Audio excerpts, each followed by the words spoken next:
Hello, everyone. It's me, Andrew. I'm here in my home in lovely Ligonier, Pennsylvania.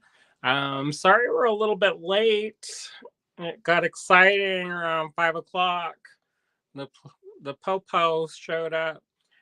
It wasn't for me, but yeah. So, anyways, I was like, "What's going on, y'all?"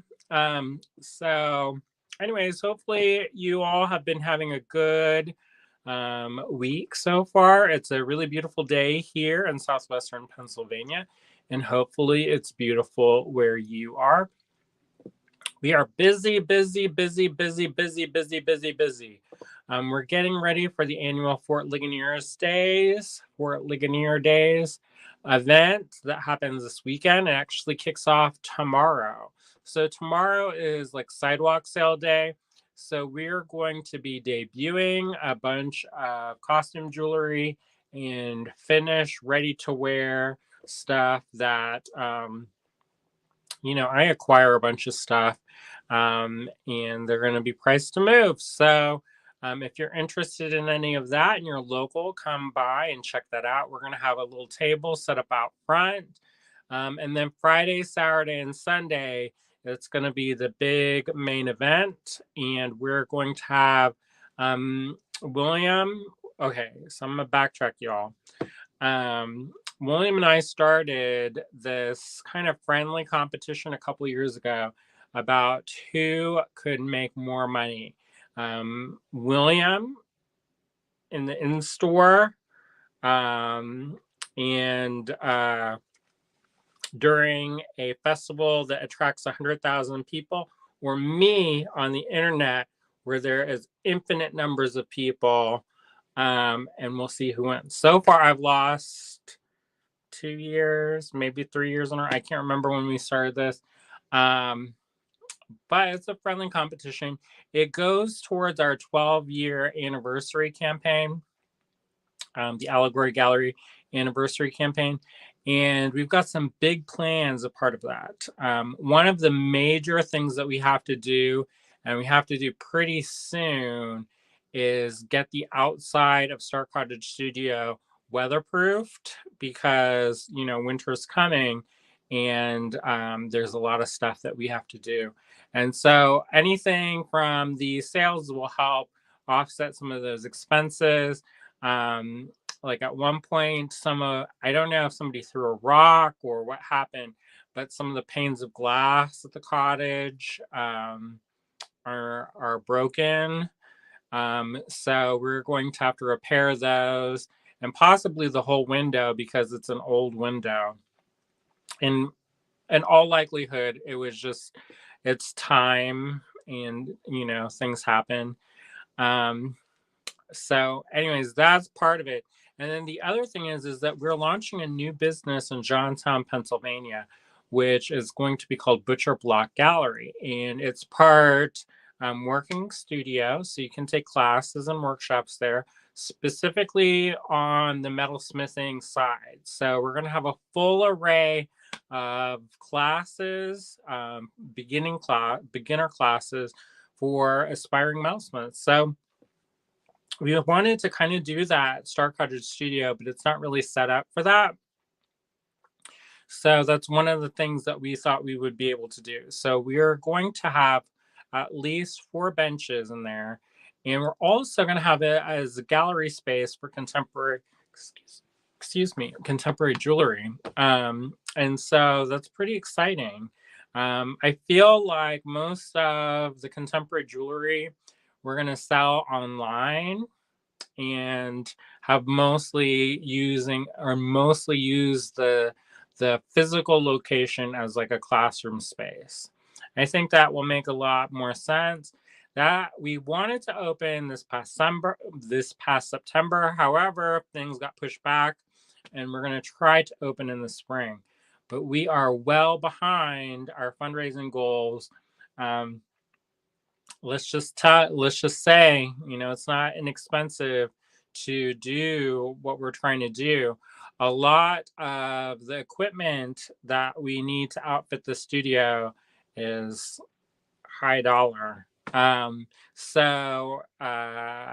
so we've been going about this as slow, as quickly as we can, but it is slower than we would like. So our hope is that we have a good Fort Ligonier days and that our friendly competition generates a lot of interest. It's one of our biggest fourth quarter fundraising activities for the year. It's the probably, besides that, and Small Business Saturday is probably one of the biggest end of year generators of income for us. So it's super, super important for us to do well this weekend. Fingers crossed, y'all. Send all that positive energy, and we're going to do our best.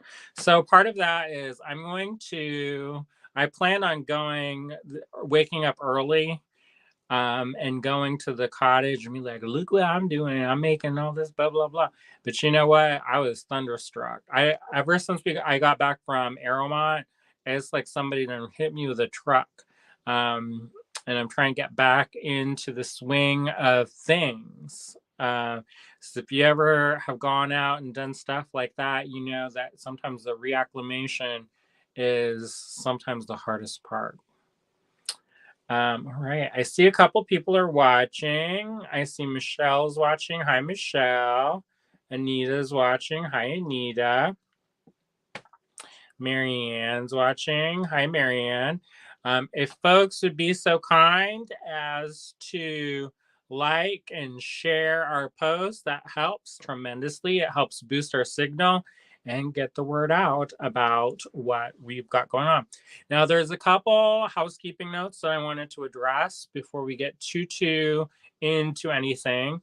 One thing is that Jen just came back, and unfortunately, we're not going to have a Saturday morning tutorial with Jen. However, we're going to try to do something.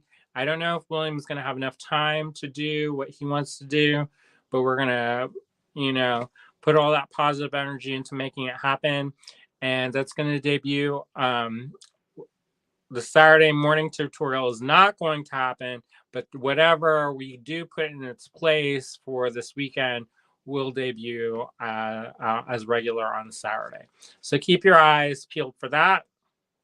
Marion said done. Michelle said done. Thank you. And Julie is watching. Hey, Julie. So we've got a lot of stuff going on this weekend. It's going to be busy, busy, busy. I am working feverishly to get stuff made to sell this weekend online. So if you want to be Team Andrew, Golden Daddy crew, make a purchase this weekend. I'm going to debut lots of things. There's stuff that I'm going to pull from my private collection, stuff that you'll probably never see again. This is stuff that I hoard for my own particular use and don't let go of easily or freely. So we'll see about that. So we've got that going on this weekend. I'm super excited about that. I got my piece back from the Metal Museum. Hopefully that piece is going to be going off to New York Jewelry Week coming up this November. I'm super excited about that. I'm going to be in 2 shows at the very least, maybe 3, maybe 4, maybe 2 for sure, maybe 3. So I'm going to fingers crossed that also. And I think that's I feel really honored to have my work shown. It's very important to me. It really means a lot to me that my work has been selected. I know somebody was like, well, you shouldn't be so surprised, but you never know what jurors are interested in at that given moment. You don't know what's going on behind the scenes. So it's always a mystery. And so I'm super excited about it. And hopefully, if you happen to go to New York Jewelry Week, you'll be able to see them. It's going to be like the Where's Waldo of my self-portraits. Where's Andrew?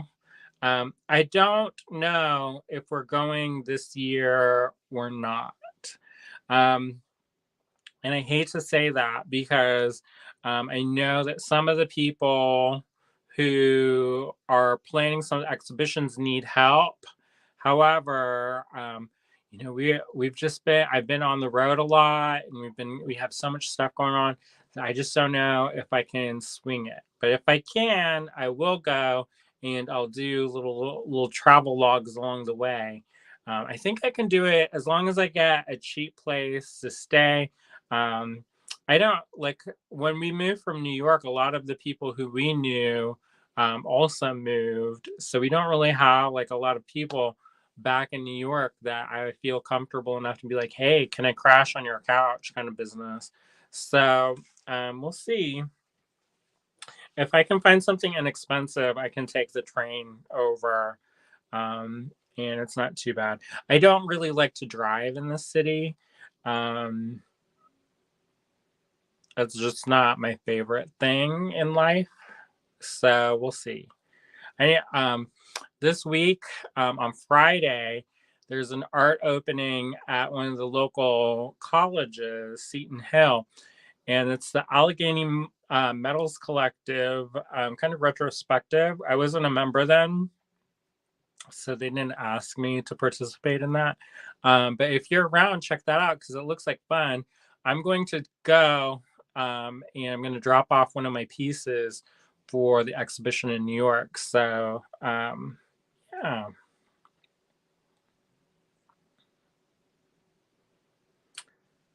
Marianne says, sorry, no one's team rest of the month. That's fine. We understand. But there's a lot of ways that folks can still participate, and they can help spread the word. You are always really great about sharing things and liking things and commenting. That definitely helps, and it helps get the word out. So we're going to need everybody, kind of all hands on deck, as we go forward, because we've got so many plans and projects and things we want to do.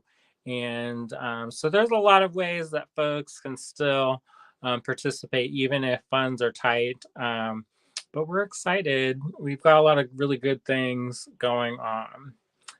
Amanda's watching. Hi, Amanda. And yeah. All right. So I talked about how we've got the the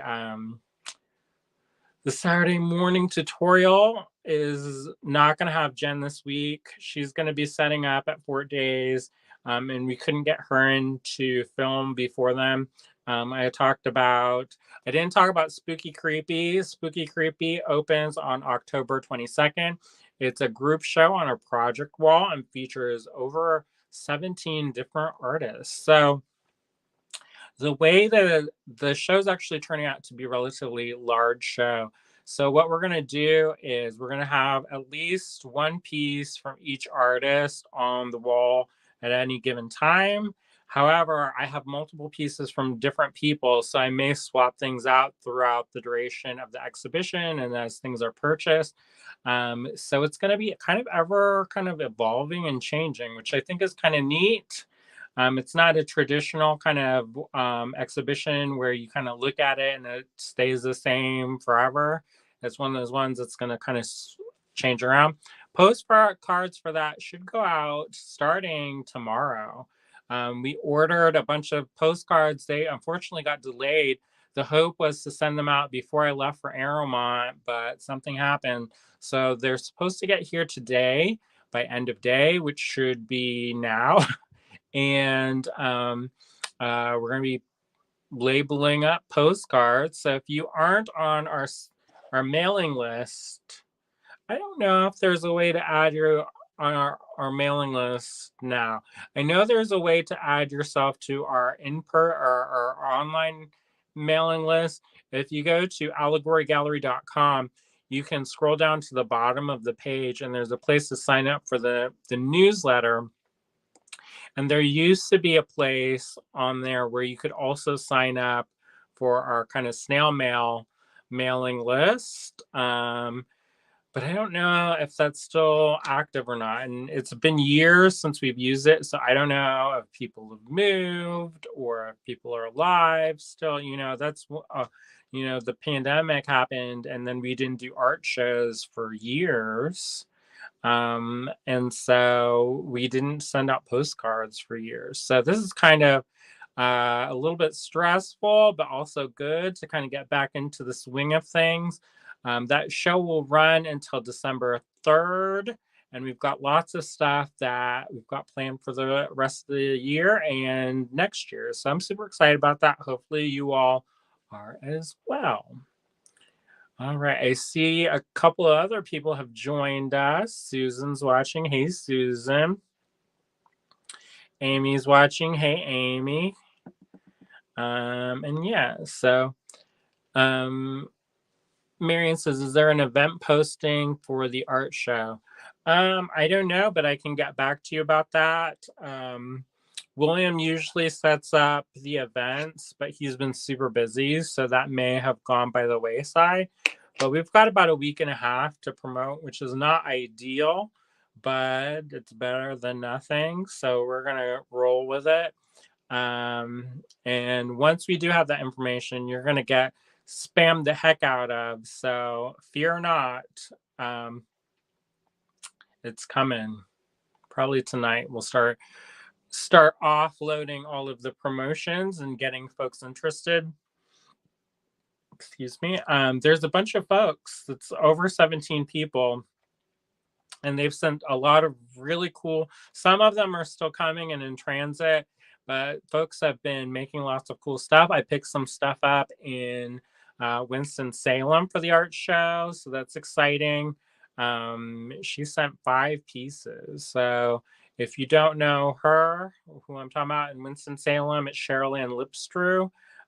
We had a show with her probably the last art show that we did during Fort Days. So that was maybe 4 years ago. We used to time it so that we would have like a special guest and do all that kind of stuff. But we haven't done that since then. So anyways, that will be exciting. All right. Michelle says, I don't think I'm on your regular mailing list. I am on email and message.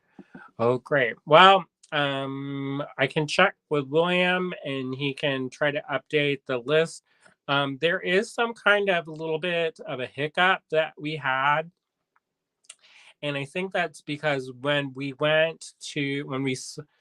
the pandemic, one of the things that we did is we took the extra time we had to completely overhaul our website. So we used to have a custom built website and it was really, really cool, but it was also really, really slow. So over the pandemic, we took that time to migrate everything over to Shopify, and they've been our host since. However, some of those programs that we used to use that were tied into it, like MailChimp and things like that, are no more because they have their own kind of services. So I don't know how he migrated that information over or anything about that, but those should be going out soon. If you're not on the mailing list, you can always email William at info@allegorygallery.com and he can try to add you to our most current mailing address list. All right. Oh, hi, Susan. That's my neighbor. I was messaging Susan earlier. I was like, why are the police in front of my house? And everything's fine, I think. I don't know. I asked around and I think everything's fine, but I don't know. They didn't come to my house. Just so I'm kind of like, oh, good. Well, anyway, so so we've been having a busy time. I've been playing catch up since I got back from Aramont. I try to do work while I was away. But in reality, I would get up around 7, and at 7:30 we would have breakfast, and then our classes would start at 9, and then I would go and work until midnight when they kicked us out. And so then I was pretty much dead to the world after that. I still tried to do my work, and I carved out some time for some meetings. So I did try to keep on top of things as much as possible. However, I am way behind, and I've been kind of slowly crawling through all my emails and going through all that. So if you're waiting to hear back from me specifically about something, that's probably why there's been a delay.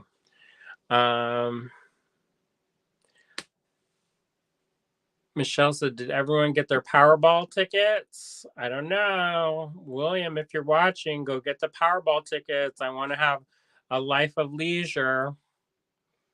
That would be great. I can't wait, y'all. Manifest destiny, but like in a not a colonialism kind of way. Susan says she got hers. All right, so I'm going to flip this around. We're just going to go. I didn't do a banner this time. And I noticed that when I don't do a banner, our numbers are down by half. So eventually I'm going to have to get with a program and start creating banners where people can trickle in. Because this kind of like show up and hang out thing, I'm only getting like 12 people. Which is kind of weird because we were going strong, 24 to 36. That's small for some people. One of my friends, she gets like hundreds of people every time she turns on her camera. But for us, we I don't know what it is. It's even though we've been doing this almost every single weekday for years, I don't know, we just have a cap, and I don't know if it's because of the algorithm or what. But anyways, let me flip this around, y'all, and then you can see the ceiling. So one of the things I like about botanicals, particularly with seed beads, is that there is not one way to do it. So there's a lot of different ways that you can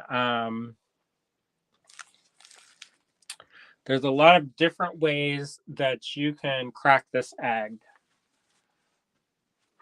So I'm going to turn on the lights here. If you missed yesterday, we talked about winning the Powerball, and we also talked about seed beads.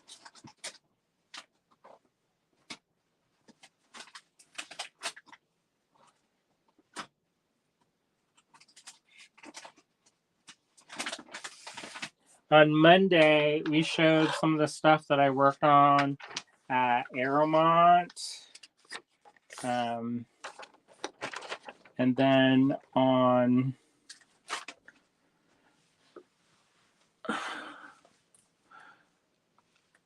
Marianne says, I prefer fewer people so you can actually talk to them.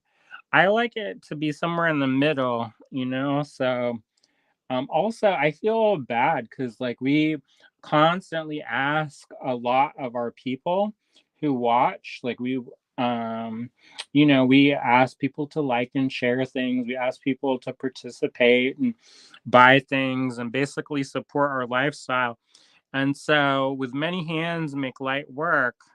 And we would like to be able to grow our business and be able to do more things. So more people watching can feel like we're doing less engagement. However, I also feel like it can also mean that we can do more things and more programming and hire more teachers and do more kind of activities and offer more services for our people. So it's kind of a balancing act, right?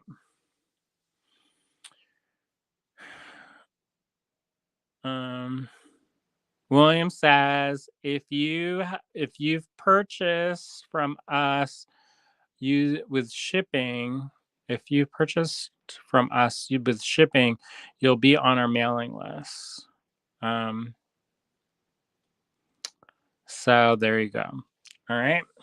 So what I'm gonna do right now is we're gonna go and it's gonna be a kind of a choose your own adventure kind of story.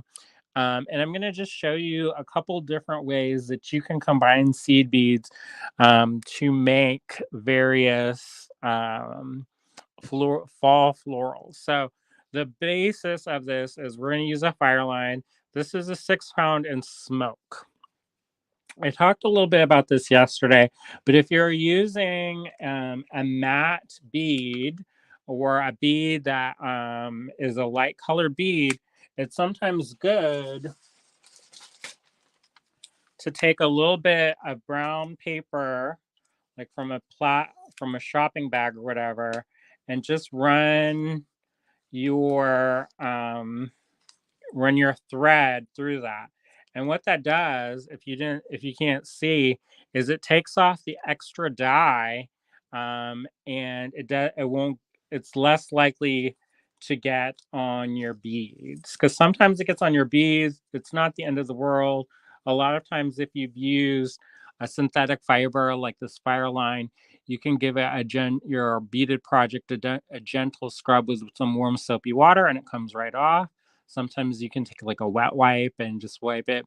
I will caution you that if you use beads that have a finish, sometimes a wet wipe is not a good solution because it's got an alcohol base, and the alcohol can eat away can have a reaction with some finishes. So just be careful.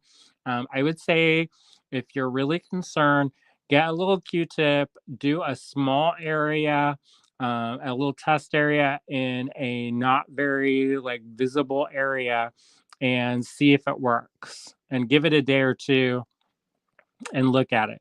And the reason why is that if it starts coming off, if a finish starts coming off, then you can stop, and the whole piece isn't ruined. It's a couple beads instead of like the whole thing. Like don't pick the middle of the face right away. Maybe pick the tip of an ear or something, because that way, if something happens, it's not super noticeable. But I always like to be more cautious than not. All right.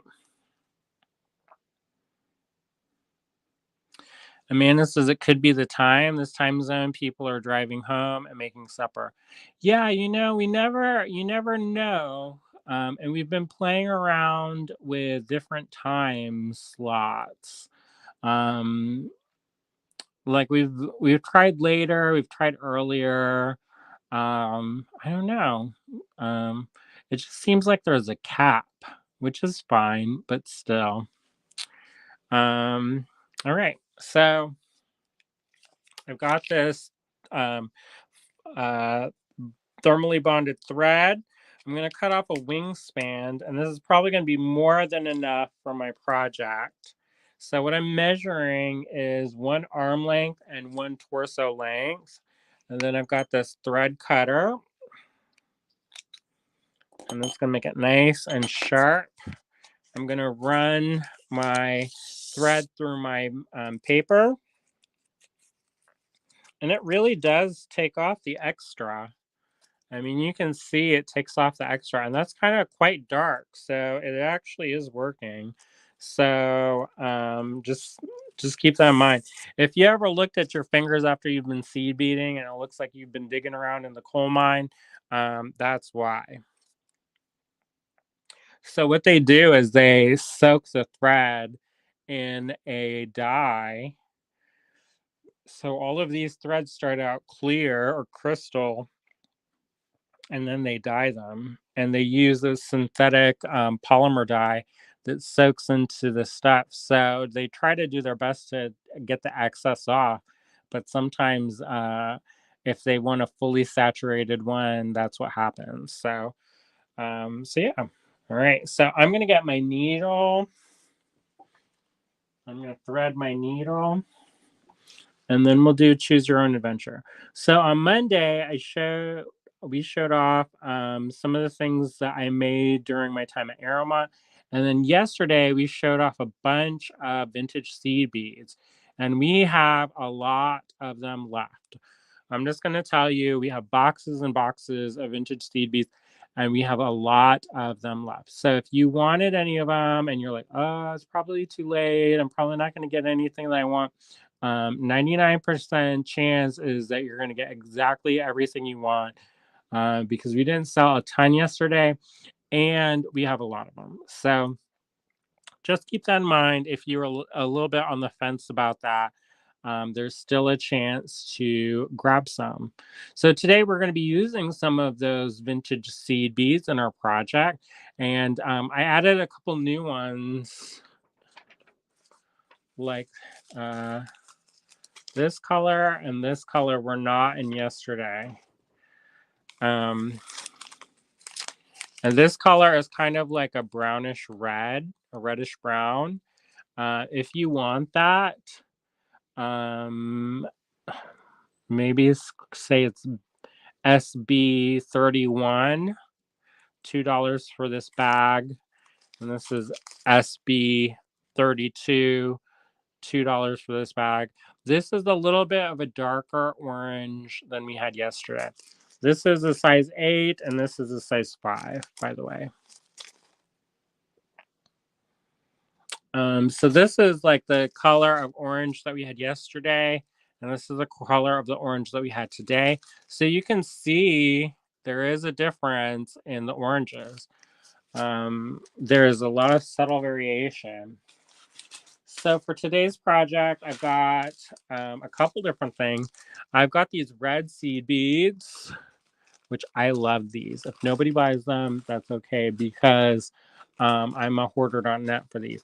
These were SB 7 yesterday.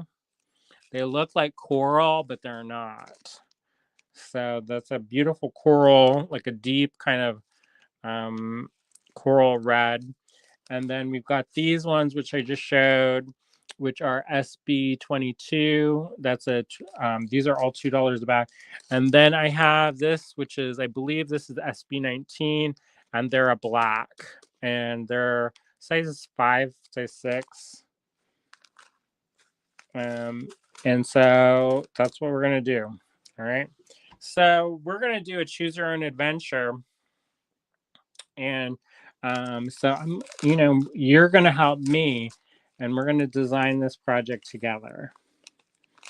All right. So for the color for the core, maybe we'll start with I've got a couple other beads too in my stash that I was going to use for this, that rolled off the table probably.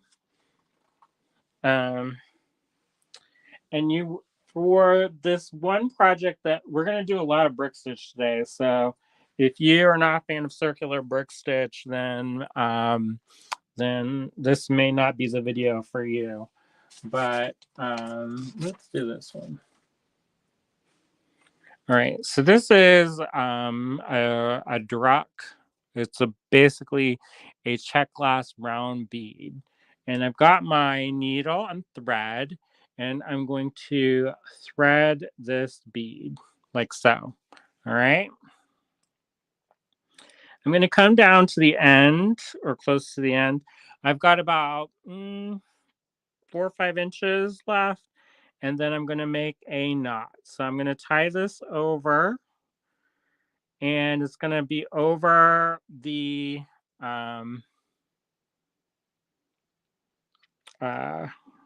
bead. And then I'm going to do what's called a surgeon's knot.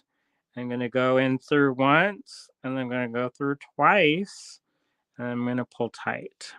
Now, I don't want this to be super duper tight, because I do need there to be a little bit of slack, but I don't want there to be too much slack. So there's going to be a line. Normally, you do not want your threads to be on the outside of your beads.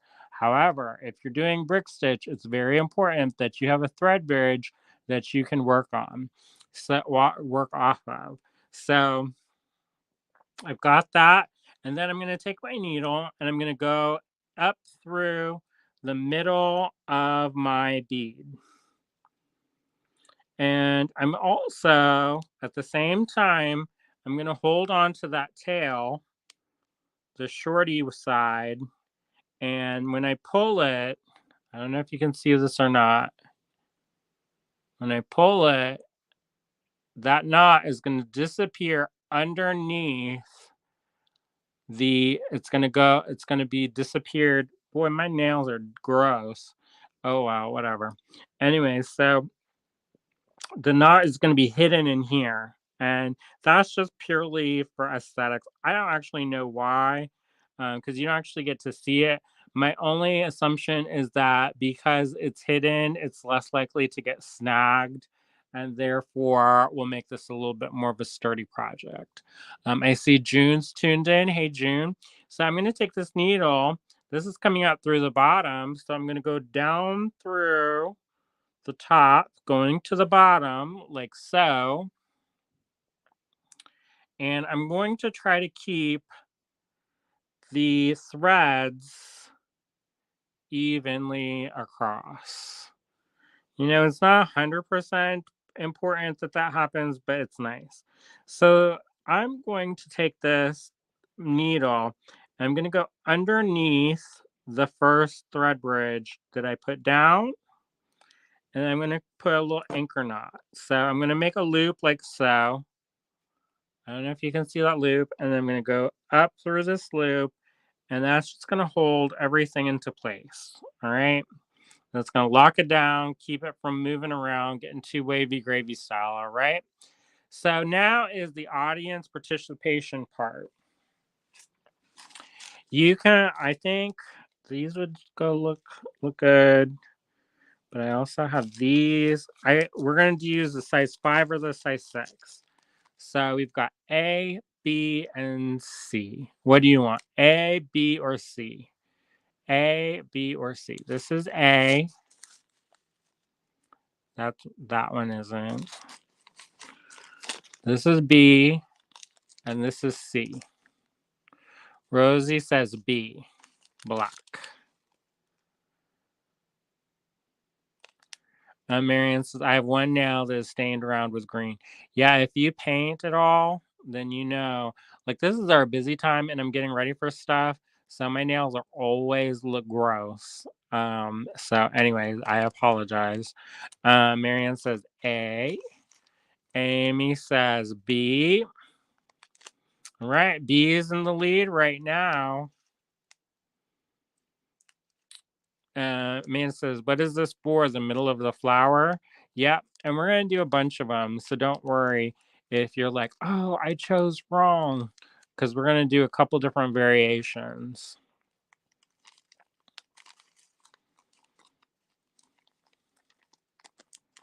All right. So far, B is in the lead. A, B, and C. All right. Amanda says A. Now it's tied. Who's going to be the tiebreaker? A, B, or C? This is your choose your own adventure style. And I don't have samples of this already worked up, so we'll just have to see how it goes. What's it going to be, A or B? One more vote decides. Unless you vote C, then we're back to voting again. June says B. All right, we're going to do B then. All right, so I don't need a ton of these seed beads. There's actually, it doesn't look like when you put them up like this, it doesn't look like there's a lot. But there's actually, I mean, there's actually quite a lot of them in there. So I'm going to shake out maybe a 20 or so. Now you do have to kind of look at them because these are vintage seed beads, and sometimes there's like a break or a chip, or there's a wonkadoodle size. That's just the way things are. These are they're not super consistent, which is not the end of the world for this project. I've done circular brick stitch with all kinds of stuff. This is just an example. And these are rondelles. So So yeah, you can do circular brick stitch on a lot of different things. That creature that I made is almost all circular brick stitch, and I use all kinds of different materials. It's a really wonderful thing if you want to incorporate a lot of different kinds of beads. Sometimes some stitches work better if you have more consistent beads, like herringbone is way better if there are more consistent beads. And freeform peyote is much better for like the wild mix of beads. So this is kind of one of those ones that it works well if the beads are consistent, but it can also be used if your beads are all different sizes. So with that being said, I'm going to pick up 2 of these black beads. I'm going to try to get them roughly the same size. And then I'm going to go underneath this thread bridge like so.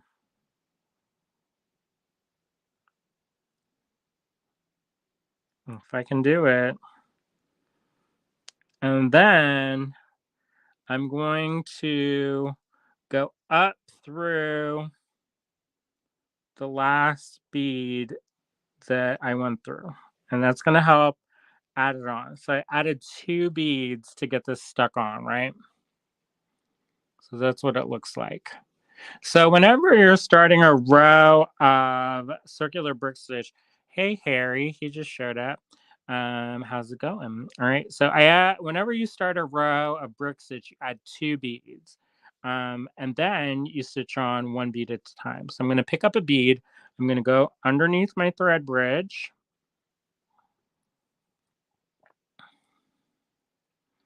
And then up through the bead that I just added. And I'm going to try to lock this in place. I want to keep the tension pretty good. I want to make sure that all of those kind of lay properly. If it's kind of messed up early on, it won't look like a big deal to begin with, but then it will. Eventually, you'll see it. All right, I'm going to pick up a bead. I'm going to go underneath that thread bridge, and I'm going to go up through that bead.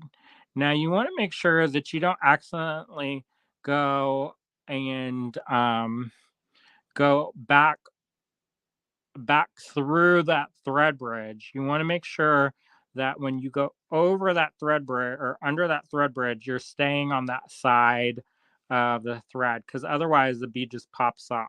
It's not the end of the world if that happens, and you just pick up another bead, go under the thread bridge. And sometimes it's a little bit tricky because um, the thread bridge is tight. So that's one reason why when you're doing this, you don't want to pull too tight to begin, because if you pull it too tight, you're going to have to work to get that underneath the thread bridge. All right. All right. So thread, go under, add 1 bead, go underneath the thread bridge, and then go up through that bead. And then we're just going to repeat, pick up a bead, go underneath the thread bridge, and then up through that seed bead. All right, and I'm going to do another one. And this is one of those things where I wish I could tell you that you would use this many beads for this many for this size of a core or whatever. Maybe somebody smarter than me can figure that out. However, I kind of just eyeball it, y'all. And what that means is that we want to go all the way around. We want the beads to go all the way around, but I don't know. So I don't want to try to squeeze one in here, but I also want to keep this so that they're, um, so that it comes together nice and smooth. So it looks like on this bead here, I got 1, 2, 3, 4, 5, 6, 7 beads around it. And when you reach the end of a row, you're going to take this thread and you're going to take your needle and you're going to go through the first bead. You're going to go down from the top to the bottom of the first bead and then up through and out. up through the bottom and out through the top of the last bead in that row. Now, if you want to put a little half hitch knot in there, a little anchor point to keep that nice and tight, feel free. It's another thing that you can do to make it nice and sturdy. All right. So we completed the first round of that. Now, if you wanted that as a perfectly acceptable flower, however, you've got a lot of thread bridges there, and you just have to know that that's going to catch on stuff. So just be mindful of that. Now, the threads, the exposed threads, are not necessarily your enemy in this project because they're going to help you. They're going to help you be able to add beads. That's how you do brick stitch. You need that thread bridge for the beads to adhere to the rest of the beadwork. All right. So you know what to do whenever you start a new row with brick stitch or circular brick stitch, unless you're doing a decrease, you pick up 2 beads and you go underneath the thread bridge. Now, if it sits up like this, that's not ideal. So you're going to adjust that so that they're laying flat. And then you're going to go up through that last bead that you just added. And that's going to be the start of your next row. So I'm going to pick up another bead. I'm going to go underneath the thread bridge and then go up through my seed bead that I just added. Now, one thing you do have to keep in mind is that this tail from earlier sometimes wants to get caught up in the way. So usually what I will do is I will hold it out of the way with my thumb and forefinger while I'm working so that it doesn't keep tangled up and when I keep adding beads. So I'm picked up a bead, I'm going to go under the thread bridge and then up through that bead that I just added. And it's going to help go around and around. All right. Now, tension is super important here. Ideally, you're going to have a tight tension. However, if you go too tight, your work will begin to buckle. And if your work begins to buckle, you're basically going to make a bowl. Now, if you make a bowl, and you want to make a bowl, that's fine. If you want to have a flat circle, that is not going to be ideal. So you kind of have to be tight, but not too tight. Because if you're too tight, it's going to start warping the stitching and it's going to start turning into a little cup as opposed to a flat disc. All right, I'm going to continue around until I reach the end of this row.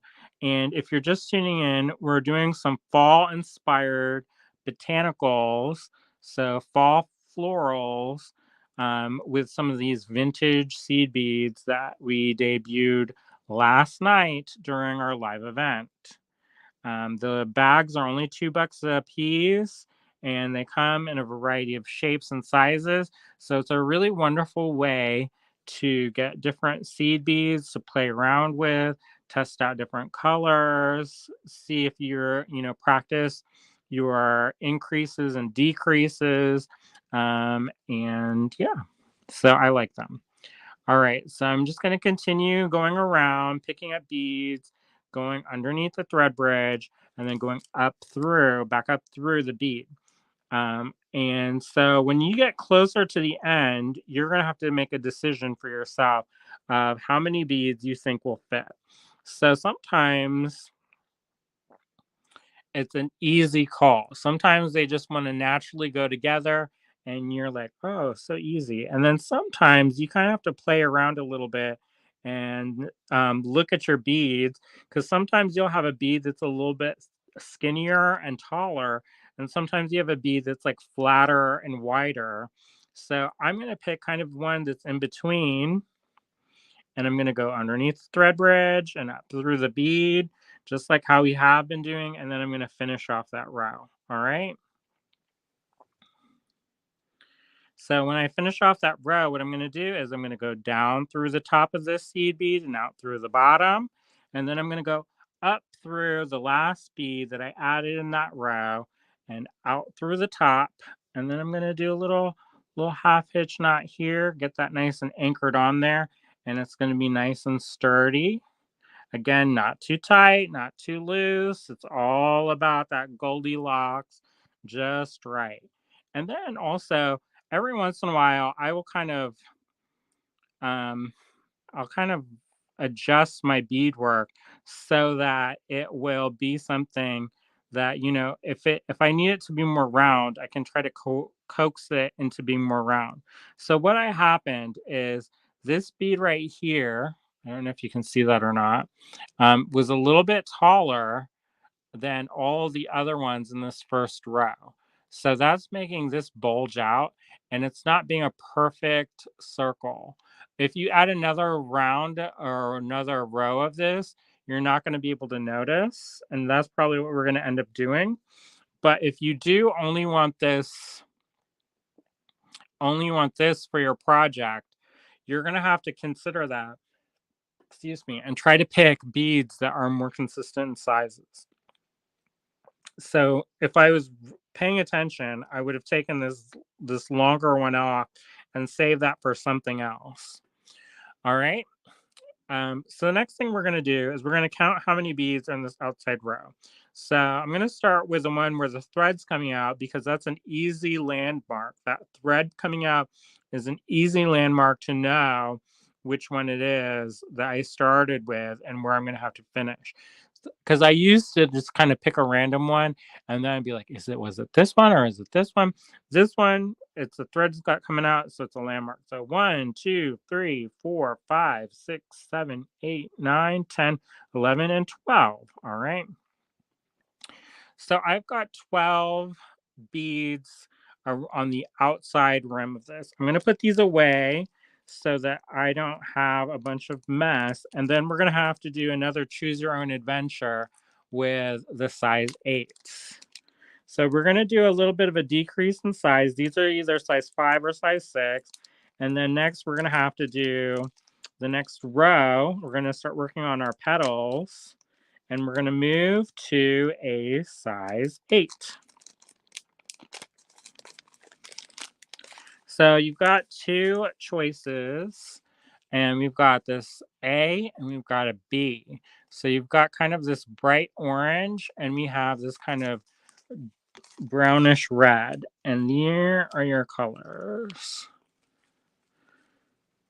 So what do you think? I also have black somewhere, but that's harder to see when you've got that black core. So you've got A and you've got B. What do y'all want? A, orange, or B, kind of ruddy brown? Marianne says A.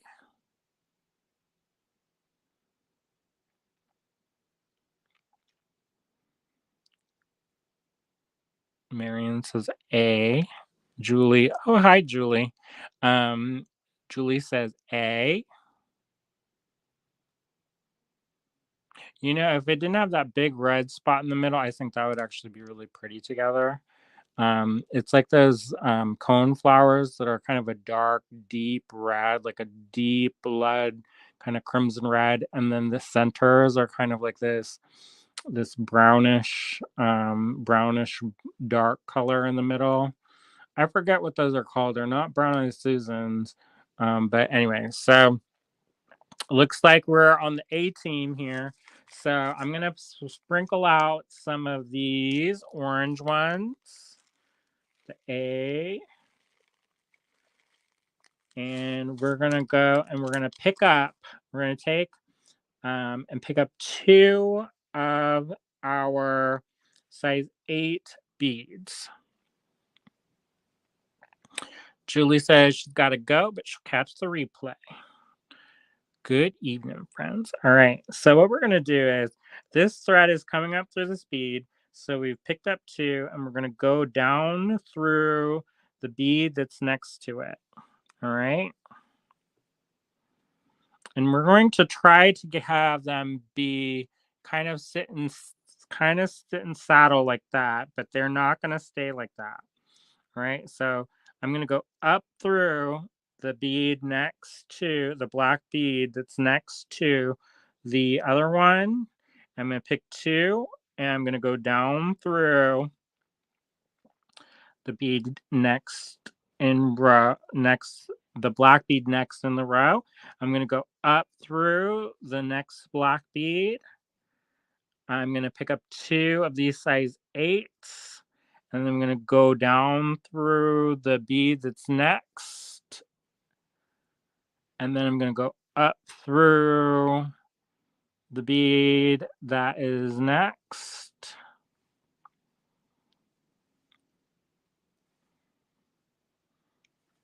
And then I'm going to pick up 2, and then I'm just going to continue this pattern where once I go down, then I go up. And then I'm going to pick up 2, go down, and then go up.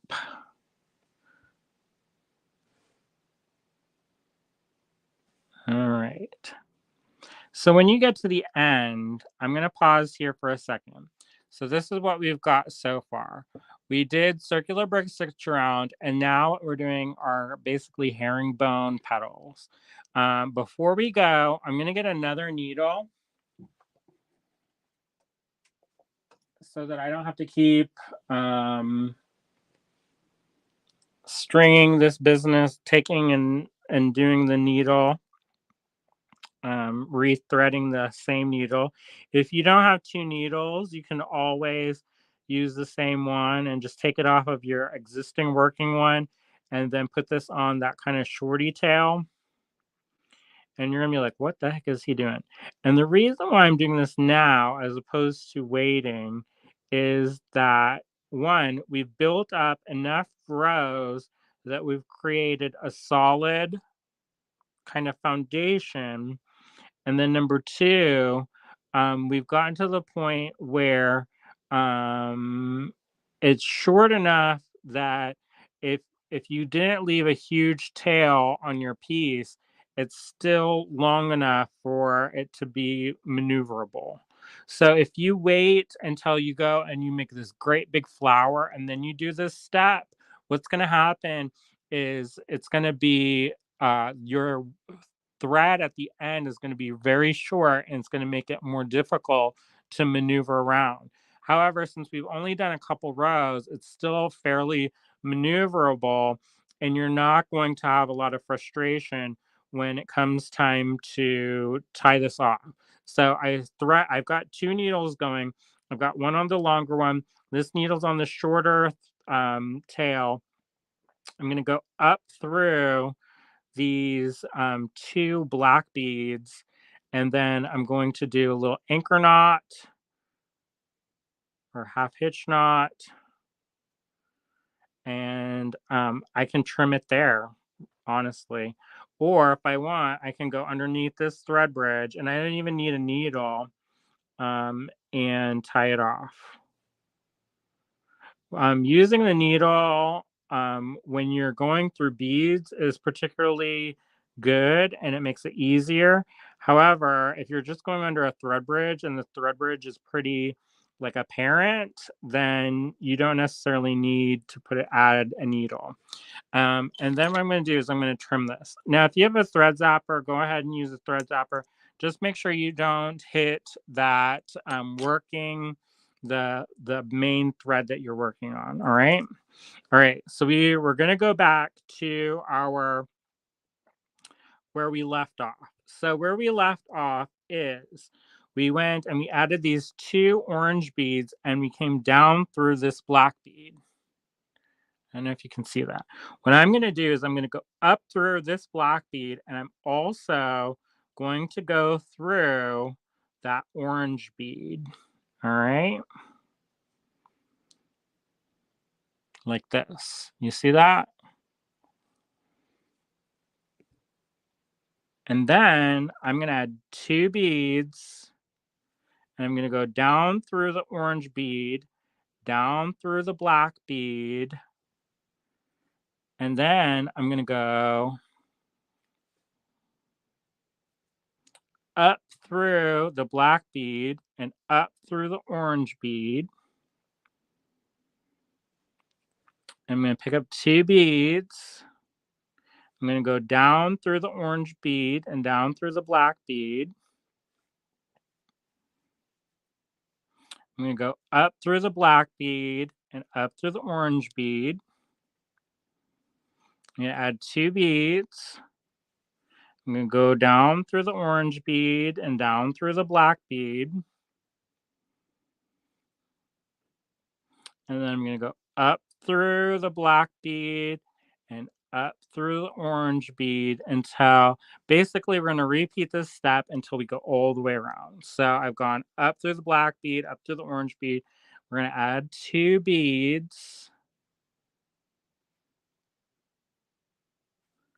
And then we're going to go down through the orange bead, down through the black bead, up through the black bead, up through the orange bead. Basically, y'all gonna get it's if you're a fan of repetition, then this is a good one. If you don't like repetition, then this is not ideal.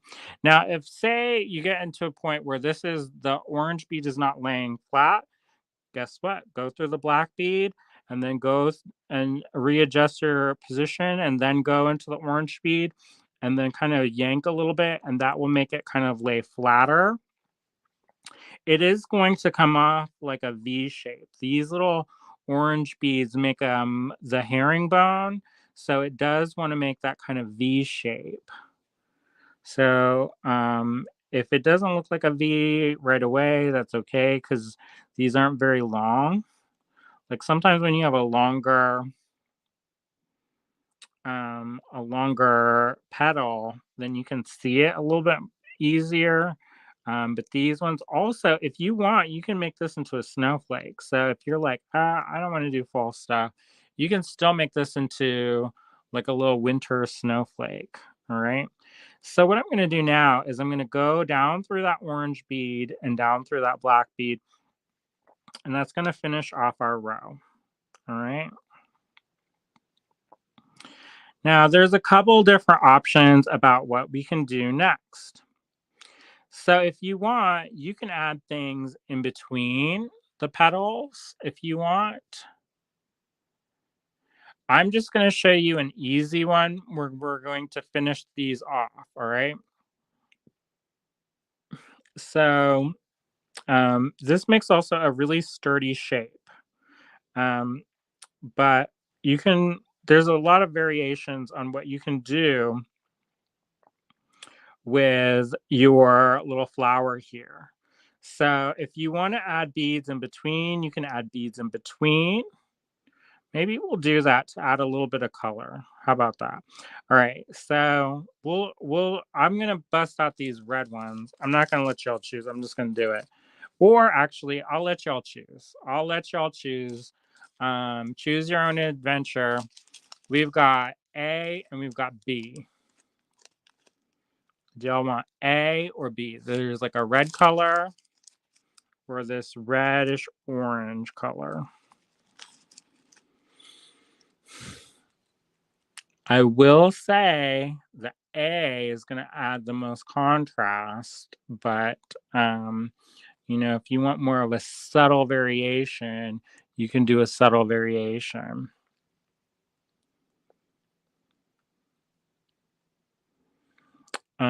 Michelle says A, Marianne says B, Harry says A, Susan says A. So looks like A is the winner. So we're going to do A. We don't actually need that many of A. Because it's just going in between the petals. Now, I will say also, if you want to use smaller beads, you can definitely 100% do that. So if you wanted to take and put like 3 size 8s in between here, you could do that too. So if you wanted to add more color, okay, I'm just going to show you what this looks like. So to finish off a row, we can do different variations on this. And if I have enough time, I'll work up different samples and we can do a sample together. All right, so I'm come down from this these orange beads down through the black bead. I'm going to go up through this black bead and up through 2 of those orange beads. All right, so I'm going to finish off this petal, and this is another opportunity. So if you wanted this to be all orange, you can add orange, and you're going to pick up 1 bead, and then you're going to go down through just the 2 orange beads. And so it makes a petal like that. But if you wanted to use a different color, you could definitely do a different color. So for us, we picked A. So we would pick maybe 2 of these. I don't know if that'll look good. Let's do maybe some of these brownish looking ones.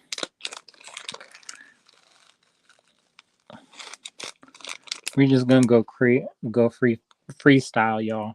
And I'm gonna pick up 3 of these brownish beads. Now, if the holes in the vintage beads are stuck or there's something in them, don't necessarily try to force them. Just pick up a different one, right?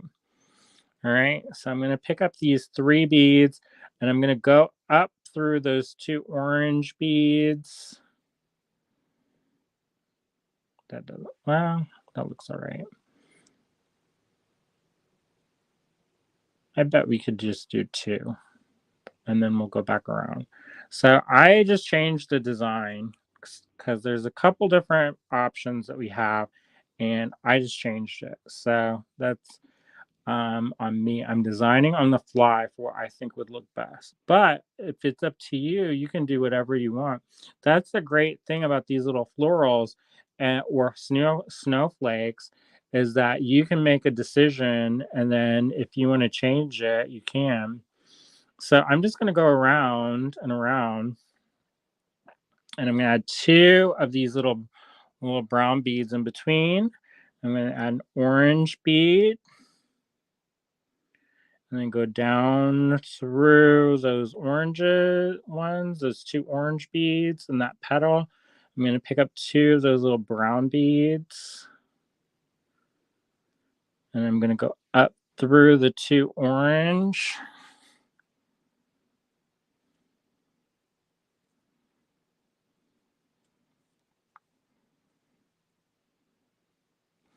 I'm going to pick up 1 orange and go down through the 2 in that petal. And basically, we're just going to keep doing this around and around, and it's going to create that kind of, it's going to create that petal structure. These are really kind of cool because they're almost like little barn quilts. Do y'all know about those, where people take they're kind of like almost like they're the geometric patterns that people would use on like quilts and stuff, but they're painted instead of sewn. And so what this is going to do is it's going to protect that thread bridge from being exposed, because we don't necessarily want that thread bridge to be exposed, because that's where things are going to get snagged and caught up on. So we're just going to continue this around. We added 2 brown beads. We're going to go up through the 2 orange beads here that flank the sides, this side of the petal. And then we're going to add a little orange bead to close off that petal. And then we're going to add 2 of those brown beads. And then that one's a little bit loose. All right. So when I get to the end, what I'm going to do is I'm running out of thread. Yeah. So I'm going to go up through 2 of those beads, and I'm going to go through that little tip. And if you want to make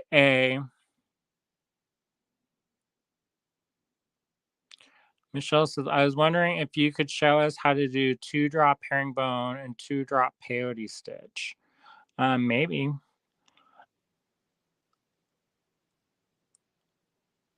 I have to get a refresher because I don't remember off the top of my head. Now, so this is basically the floral. All right. So we've got this coming out the top here. And if you're going to make this into earrings, this is where you can add your bail. So I would pick a color that's not the color of the petal, just so that this looks more like a petal and less like, less like a bigger petal. It will look more like a bale. This is a great opportunity to use maybe some size 10s. I've got some gold size 10s right here.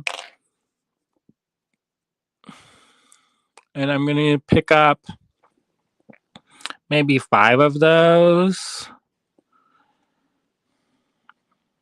I think the gold is nice because it adds a little bit of bling.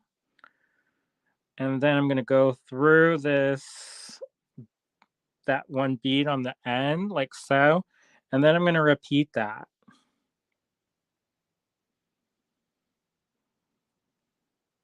And go all the way around so that it's nice and sturdy and it's not hanging by a thread. So a lot of times there are what you call weak spots in beadwork. And those weak spots are generally because people will go one time through and then they're like, oh, well, that it's holding. But what they don't account for is that as people wear things, stuff stretches out, if it's being worn, gravity works against it.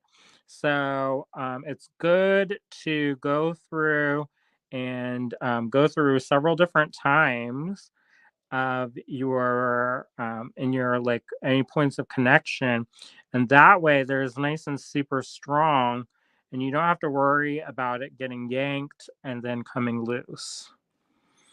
All right, and we're going to go back through some of this, and then that will help anchor it so not all of the pressure is put into on one spot. All right. Michelle says, wow, you can see this as a snowflake and as flowers and Halloween decoration. Totally, totally. It really depends on the colors you pick, really, and how you use them also. So you can keep going also. That's the other thing is if you don't want to have, you can have much larger and more pronounced flowers, um, and you can play around with the different patterns and like if you wanted to do an inside ring of a different color and you can play with different colors, it's up to you. It's kind of like a choose your own adventure. So this is one thing. If you wanted to, there's enough thread that you can work it through and go on this side and add a little loop here like here up here at the top, and you can use it as a bracelet component. This can be used as a necklace. So if you wanted to do a whole necklace and just have a whole bunch of these and then attach it to a chain using that little bail, you could do that. Imagine how cool that would be. You can make these into earrings so simple. Just add a jump ring and an ear wire, and those are finished off. So what I'm going to do is I'm just going to trim this. I added an anchor knot already, a little half hitch. And then I'm going to go and do another variation on this. All right, so here's the first one.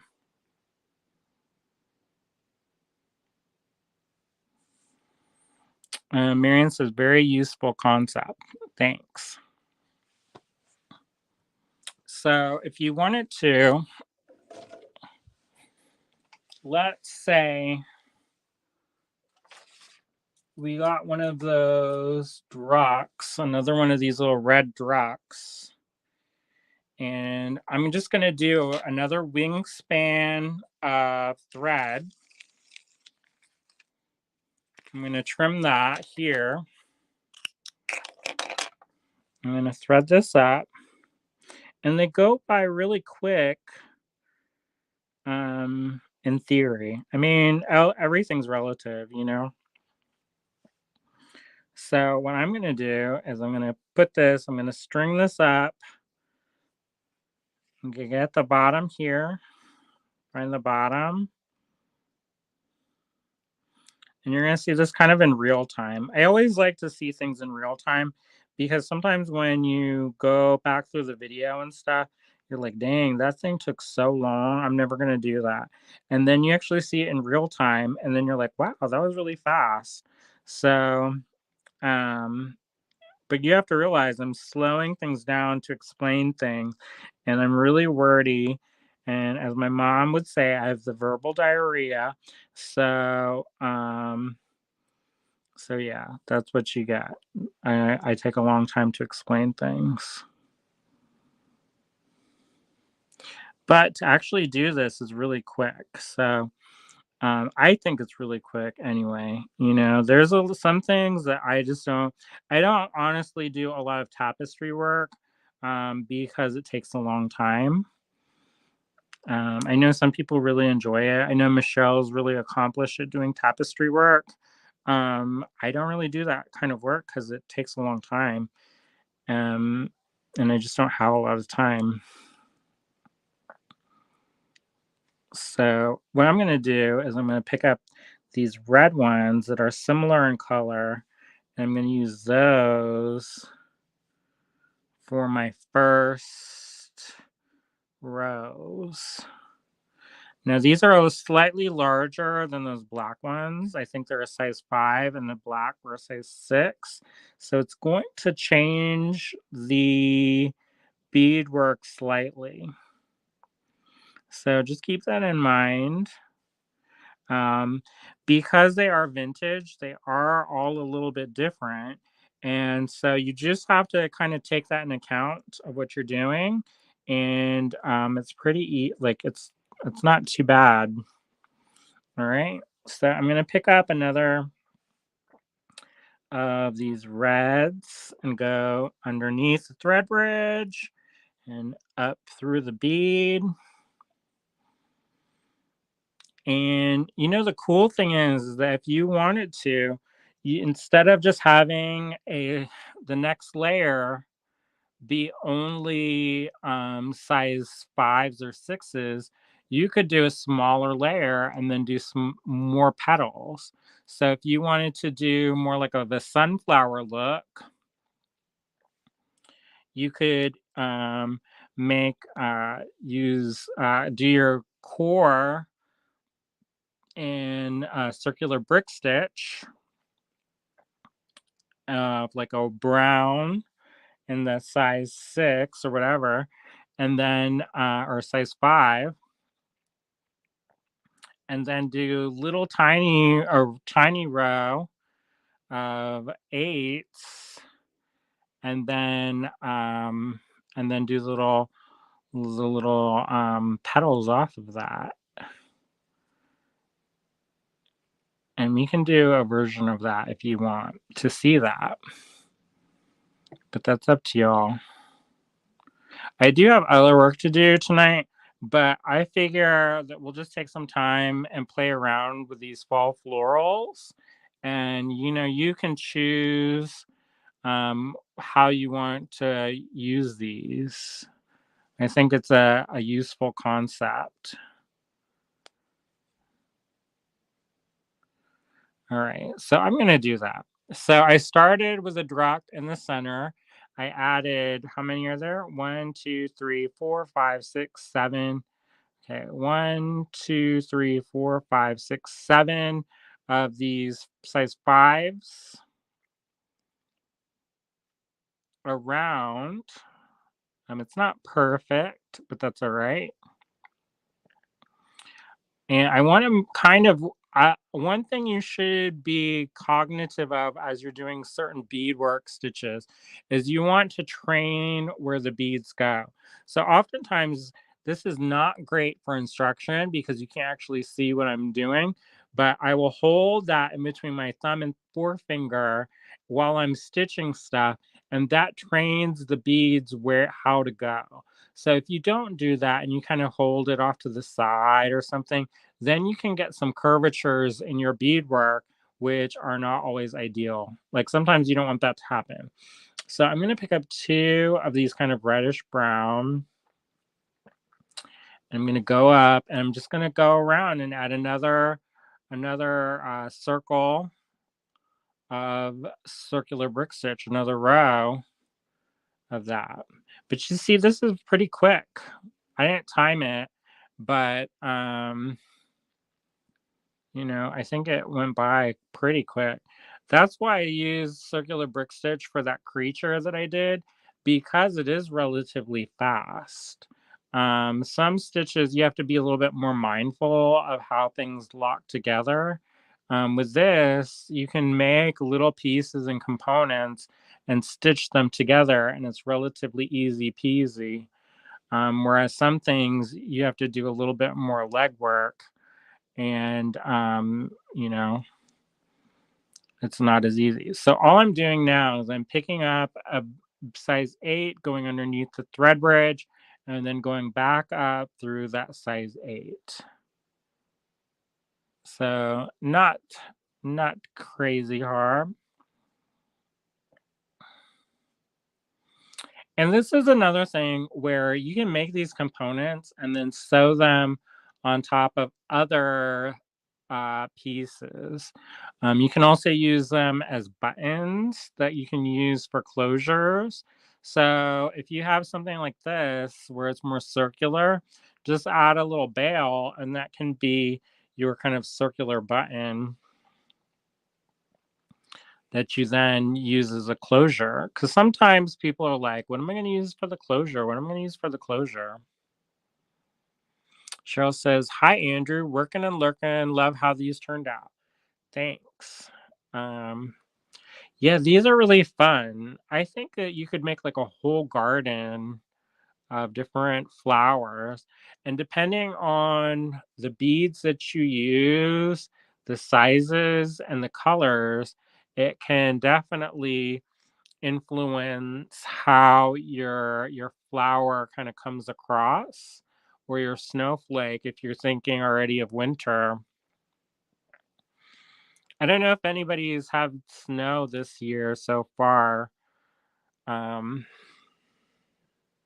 yet. um Knock on wood, it didn't snow here yet, I don't think. I'm not mentally prepared for that yet. I love October in September up in southwestern Pennsylvania because it's like there's a little crispness in the air, but it's not too cold yet, and there's still flowers and leaves and stuff. After the leaves drop, I don't know about y'all, but it's like the life just kind of goes out my eyes. Um, Marianne says, I could see these being an embellishment on a tag or journal page. Yeah, definitely. Definitely. So, one of the projects that I'm working on kind of in secret is I have these masks that I bought that are cardboard, kind of paper mache. And I've gessoed them and I've got them kind of ready. But what I'm going to do, I was thinking about doing, is doing some beadwork on them. They're skeleton masks, so I don't know if I'm going to be able to get them done this year, because, you know, sometimes things take time. Marianne says, snow in the mountains, possibly, but not here yet. Lena says, I love winter too. I'm not a big winter person, but that, you know, everybody's different. I guess I like the concept of it, you know. wearing kind of heavier clothing, and then you can wear brooches, and I love brooch weather. And I love kind of like knitted wear. But I don't know. I'm not a big fan of the cold. I don't hate it. I used to hate it. Like when I first moved to New York, I was like, I don't like this. The air makes my face hurt, And nowadays, I'm like, well, stay inside or put a scarf on, put weather appropriate clothes. That's the other thing is I didn't have weather appropriate clothes when I first moved to New York. I think I got a job once because I came the interview was in the late fall, so maybe like early November or something like that, and I had this really thin coat, and it was like a thin jacket, and that's like the only coat I had. And when I went to the interviewer asked me if I had a different coat, and I was like, no, I don't have a different coat. And so she was like, you need to buy a new coat. And I was like, well, I don't have any money because I don't have a job. And so I think I got that job because she felt bad. And I did end up getting a much heavier coat. I went to a thrift store. First, I tried to go to a thrift store that was in the city. And then I realized that some of the thrift stores in the city are more like, they're not like the thrift stores that I grew up. They're almost like a designer kind of outlet store. So I ended up going on the train to somewhere in Queens and going to a thrift store there and getting a heavier coat. All right, so I'm just going to take this shorter tail here, and I'm going to go up through the beads and tie this off so that we have kind of that little core segment done. All right. So I'm going to go up through these, and then I'm going to attach these with like a half hitch knot. And then I'm going to go on the other side and do the same thing. So it's nice locked in place and it's not going to come loose. We don't want these to come loose. And I think what's really fun is that you can have a lot of fun playing with the different color combinations. So you can go very thematic and get a lot of interesting, depending on what the color of the beads you use. So that's going to form the base of one of my flowers, the little core. But if I wanted to, I could use that, I could use this as a component. So if I wanted to make like a bracelet or something, I could fit this in there like so, and they could all kind of build on each other. You could have these be different sizes and you can stack them. So if you wanted to have like a stacking kind of action, you would just sew this down on there like so. I think that would look really cute.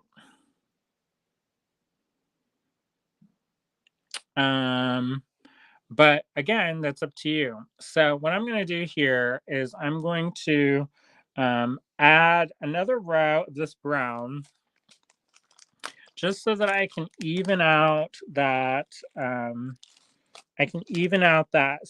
that core. What do you call that middle part? I don't remember. Not stamen. Oh, I hear Williams here. He's feeding the kittens. They're like, where's my dinner? I hear them. They're cussing him out for being late. Anyway, so I'm going to just keep adding on to this using the size 8. These are kind of a reddish brown. I think this makes a really beautiful like center color. It's a nice kind of graduation of color. If you notice, it's real subtle. It's not real in your face, but in that very middle, it's kind of like an optical illusion. So this is a little bit brighter. That middle bead is a little bit brighter. These are a little bit darker, and then these ones are much darker. And it kind of has this like optical illusion of highlights and shadows.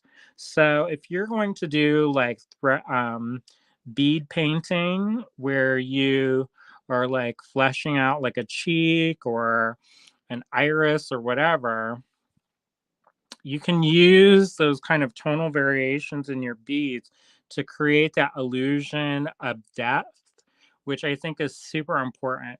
I did a piece for the Beadwork Museum, and it was a portrait, and somebody was like, "How did you do that?" And a lot of it is kind of just picking those colors and using them in a way that creates shadow and highlight. So it doesn't have to be like a big like to do. Like sometimes when you go and you take a class like drawing or painting and they talk about shadows and highlights, they make it sound like it's like the end of the world if you don't know how to do it. But with this, it's a real subtle thing, but you can use it to your advantage to make your beadwork look more dimensional. So if I really wanted that red to pop out, I might do a ring of black instead of this brown on the outside. Now, one thing you do have to be mindful of is that red and black are chromatically almost the same when they're black and white. So if you take a picture of something red and it's black and white, it will all almost look black.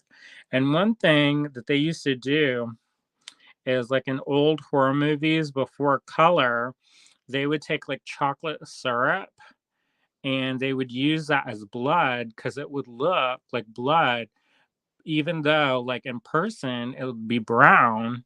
On the film, it looked kind of like it would be red. So there you go. Marian says, not sure there is a specific name for the center of a flower where it isn't actual petals. I don't know. In theory, I used to know. What's the middle part of a flower called, William? It's not corona. I don't know. The iris, the pupil. What's the part of your eye that's that color? He's gonna Google it, y'all. Google now. Maybe Google now.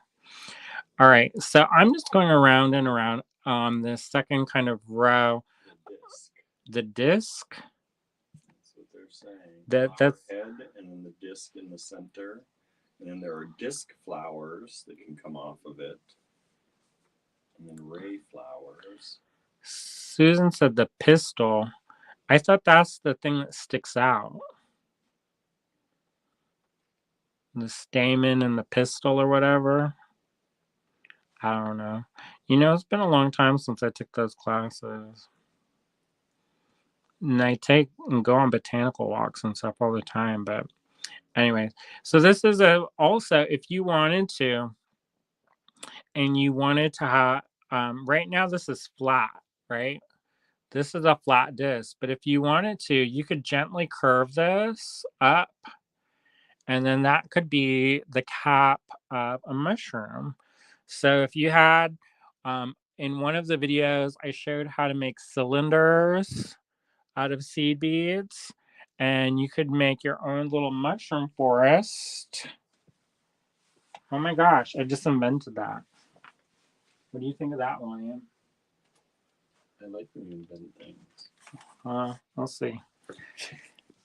So if you wanted to, you can curve this and turn that into a little cap, and then make this is a herringbone, but you could do it and have it be almost like a little mushroom cap. What do y'all think of that? I would pick better colors, obviously, and less Beetlejuice style. Marianne says the pistil does stick out, as do stamens. I have heard of disc flowers. There's a receptacle, which is where everything kind of comes out of. Then the septal, which is around the receptacle area. And then the petals and the ovaries and the styles and all that are on top of a receptacle. So receptacle? Probably that's like kind of the bulbous part that comes out and everything's kind of attached to. But that sounds like a trash can. I know. I would pick a different word. Like, I don't know what's like the open part. Yeah, I don't know. Lena says, what is the stigma? A flower stigma? What is a flower stigma? Something that it's ashamed of. No, I don't know. Something that makes it feel left out. Oh. You know, I used to be really fun. Stigma is the middle part that comes all the way up and is, I think, like maybe open. It leads to the ovule. The ovule. The stigma is part of the pistil, so it's stigma at the very top, style in the middle, and the ovary down below of the pistil. Did you hear what William said, Lennis? And the receptacle is where everything at the bottom, the green part at the bottom, all that comes out of. The stamens come out, the pistils come out, the ovules, it's right off the top of the stalk. There you go. That's as much as I know. Or have just learned today to tell you all. There's some life, earth science up in here. Right. How is everybody? Lennis says, yes, I just remember because stigmata. Me too. Stigmata. I used to be obsessed with that. William asked how y'all are doing. Everybody watching? Everybody having a good time? How many people are watching today? We just had a huge drop, but that's fine. Oh. Somebody else must have gone on. So right now, what I'm doing is I finished up that first or second row, and I love that. Look at that. You've got that bright red, that little darker red, and then the reddish brown. I do wish that I had a reddish color that was in between this brown and this red. And then it would be even more of a graduation. So what I'm going to do now is I'm going to take a lighter color of size 10. I don't know. Size 10 or 11. Let me dig around. Here, you remember these ones? I use this in like every project now. A lot of times the stuff that I use is stuff that I can reach and find. So if people are like, why does he keep using the same colors over and over? I'm like, that's because we in the store up in here. Huh? We in the store up in here. Because I don't want to run down to the store. That's why. So I'm coming out. Let me put this in there.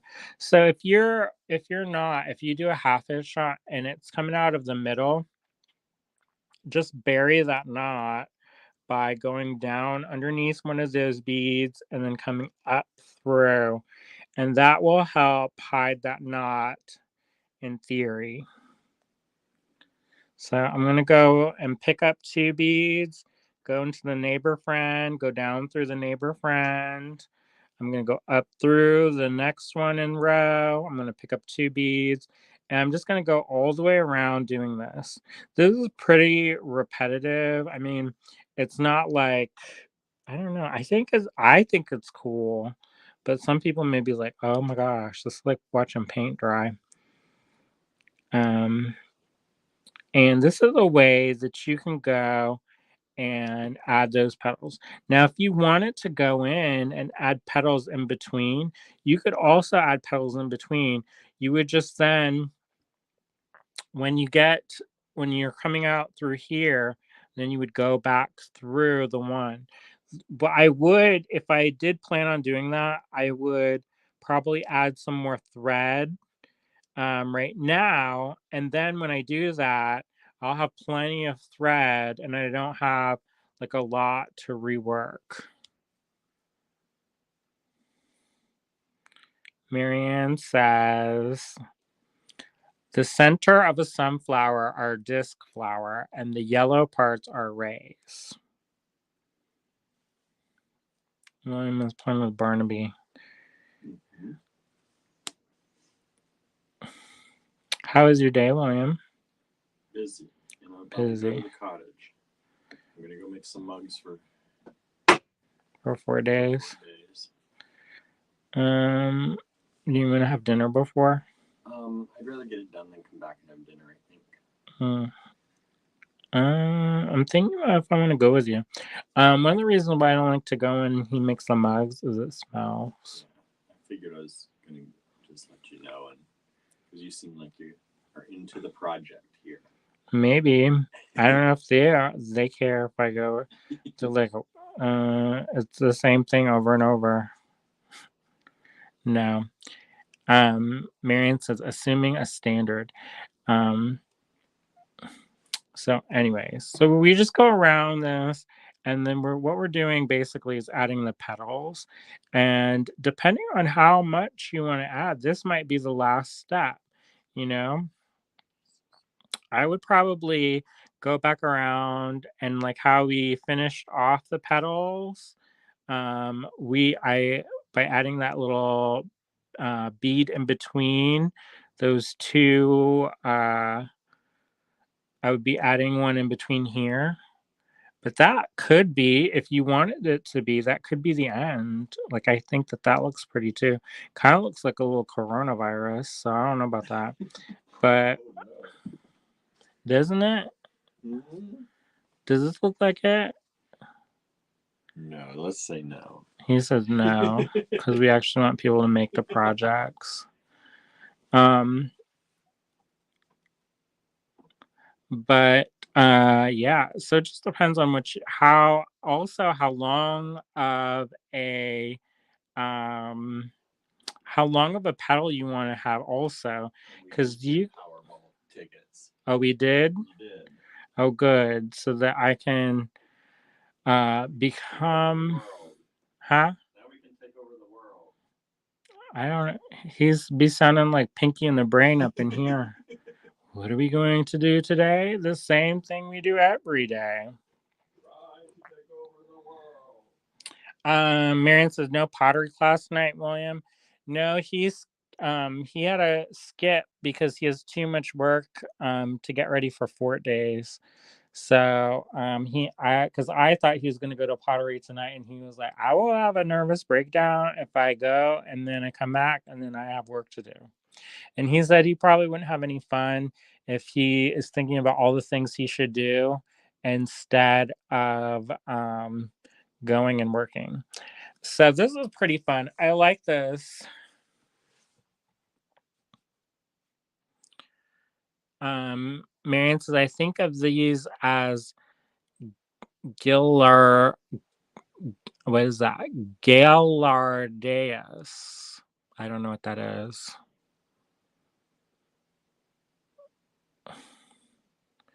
Lena says, nice. I don't know if I have the patience for this, though. I'll just watch you. Oh my gosh, it's so easy. You could do it. I believe in your patience. So here's this. I think that's super cute just the way it is. But if you wanted to, you can come back through, turn this around, and add beads in between. But I kind of like how it's kind of like spread out like that, you know? Can you see that? And then Marion says, don't pronounce the first L. Gay Ardeus. I don't know what that is. But so there you go.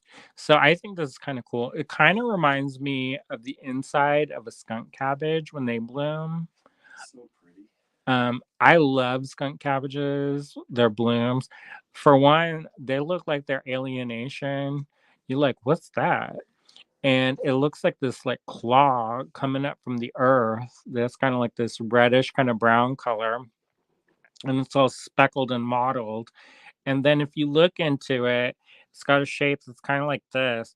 There's a little ball inside, and it's kind of studded with these little things.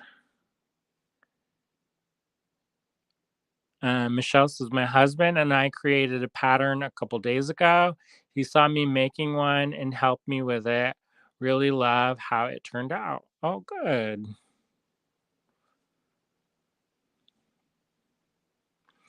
Marion says, it's a flower with multiple colors and a ray flower. That's neat. All right. So this is one of those things where if you wanted to have these be individual things, you could have them be individual. You can combine them. I think this turned out really good. I'm just going to say it. It turned out really good. All right. And I would just add a bail to this and call it neat, right? You could make this into snowflakey as you want, or have this be kind of like an autumn flower, and that would be great. So I'm going to show you a variation on this. This is a little bit different than this. So what I'm going to do is I'm going to hold off on putting a bail on this in case I do want to do something else. So this is nice and tight. So I'm just going to put this off to the side, and then I'm going to pick up some more thread. So I'm going to go and cut off another wingspan of thread. I'm going to thread up my needle. And then what I'm going to do is I'm going to string up I'm going to string up, I think, seven beads.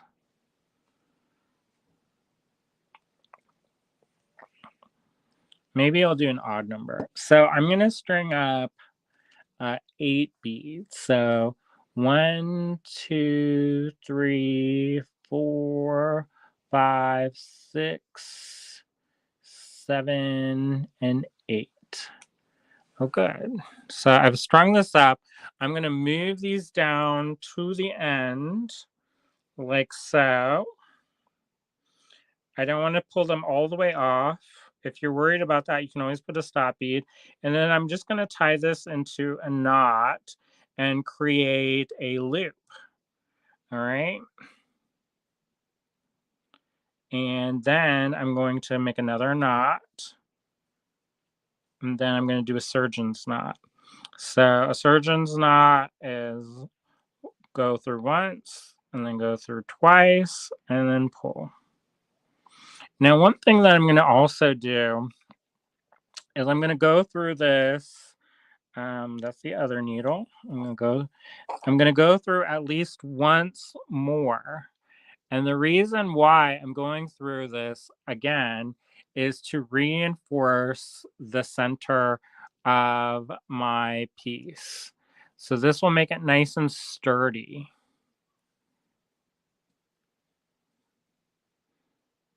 I hear the kittens going.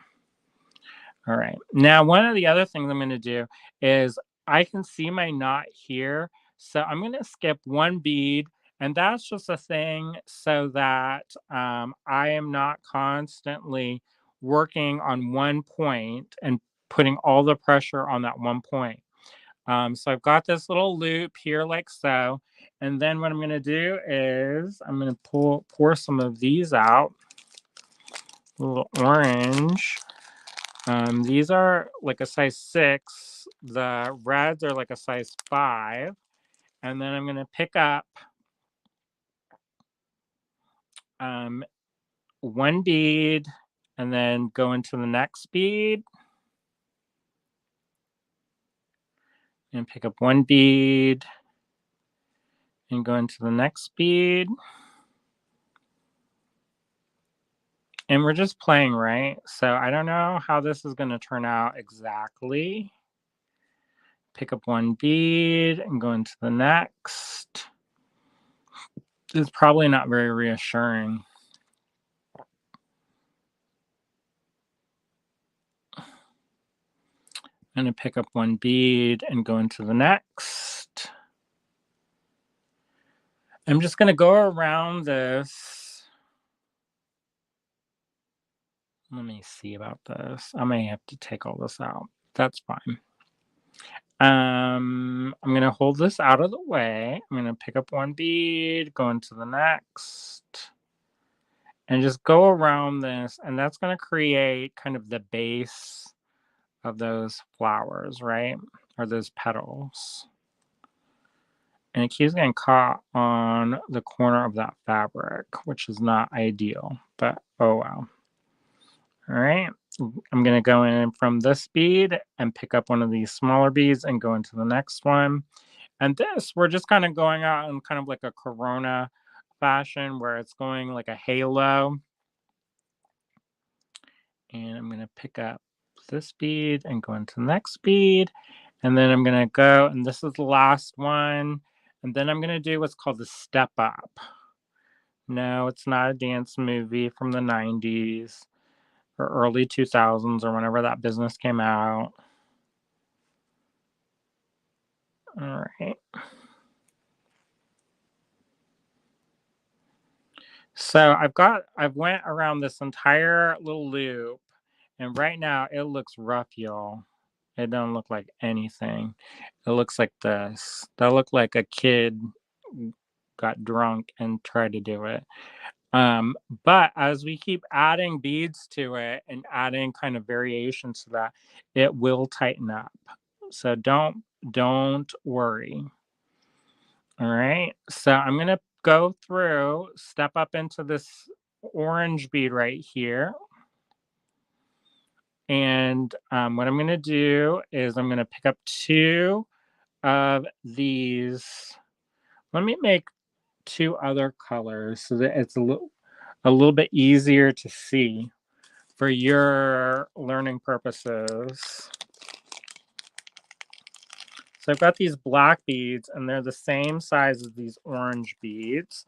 So I'm going to pick two of these and then I'm going to go into the next orange bead. And then I'm going to pick up two black beads and I'm going to go through the next orange bead. And what I'm doing, if you kind of see what's happening, is I'm already setting the groundwork for those kind of those herringbone stitch petals. And this is also taking up some of the slack in them. So I'm going to pick up two of those black beads and go into the next orange bead. And then I'm going to continue around doing that where I'm picking up these two black beads and then going into these two into the next orange bead. And we're just going to go all the way around like that. In theory, I probably should have used a size 8 to make it nice and smooth. Actually, let me do that. Let me do that, y'all. I'm going to do the size 8 because I think it will look nicer in the end. So delete, edit that out of your mind. We're just going to do the same thing that we did, but we're just going to use smaller beads this time. And boy, I done tangled this up in the camera stand. All right. I hope that whoever's still watching is enjoying this. It's been a minute since I've done a tutorial. We've been so focused on the tool buyout and getting ready for Aromont and all this and that. I haven't really done a tutorial for a while. But I've been thinking about this one for a while now because I want to do a piece where I do one of my self-portrait brooches, but I do it where it's all made of black flowers. So if you're a seed beater, then you know that if you do something in all the same color, it gets a little bit tricky because like with this, you can see where you need to go. Like the different colors are kind of like visual, they're visual cues to what's next. But when you do it all in one color, some of those visual cues get, you know, you don't have them. So I think it's a little bit more challenging to do it that way. So right now what I'm doing is I'm picking up these lighter orange ones and I'm going in between these darker orange beads. And these are going to set up the petals for the next, that herringbone situation. Lena says, I only got one of the orange beads. Maybe I should have got both. I think thank you, by the way, that I really appreciate that. I think the more colors the better, but I get it. You got to do what you got to do, right? But I like having the variations because you can kind of see how that looks. All right. So I've gone all the way around this piece. And now what I'm going to do is I'm going to go up through one of the lighter size 8 orange beads. I'm going to pick up 2 beads and I'm going to go down through the next bead, that next orange bead, and then I'm going to go through that darker orange bead. And then I'm going to go up through the lighter orange bead. I'm going to add 2. I'm going to go down through the next lighter orange and the darker orange and the lighter if you want. I'm going to have to adjust this. Sometimes you have to kind of wiggle that so that they kind of sit right. Right now they don't look like they're sitting too pretty. And then I'm going to do the same thing all the way around. And what this is in theory, it's going to create that kind of herringbone pattern that we can then build the petals off of. I hear my cats calling me. They're like, why won't you play with me? I hear you talking. Usually what I do in the background is that while William is filming the videos, then I play with the cats in the background.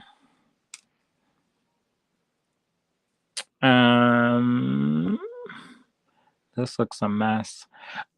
So what I would probably do, let me look at this a little bit and see if it's gonna lay flat. So this is probably not gonna lay flat. All right, I'm gonna take this off. People are like, oh my gosh, is he gonna do this again? What I'm gonna do is I'm going to take the 2 off and then do 1. See, if you haven't done these for a while, then you get kind of confused, but Marianne says meow meow, correct. I'll blame the kittens, they're distracting me from my work. All right, do over. All right, so we're gonna put 1 bead in between each of these, in between each of the 2 beads, the 2 light orange beads.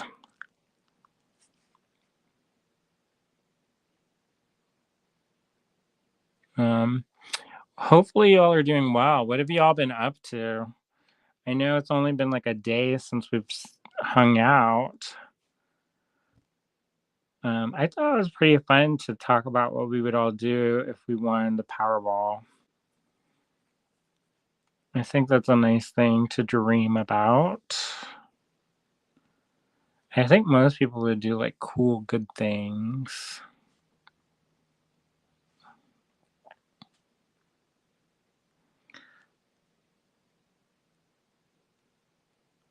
Amy says, orange heart, cat, orange heart.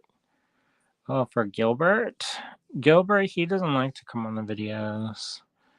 The kittens are crying in the other room, though. They're like, what are you doing? Why are you not paying attention? All right.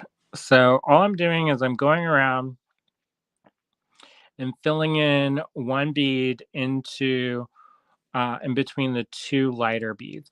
Now, one thing you want to make sure is your thread doesn't cross over itself. If it does, it's not like the end of the world. However, it does make it so that your beadwork fits more smoothly and gets less kind of chewed up looking.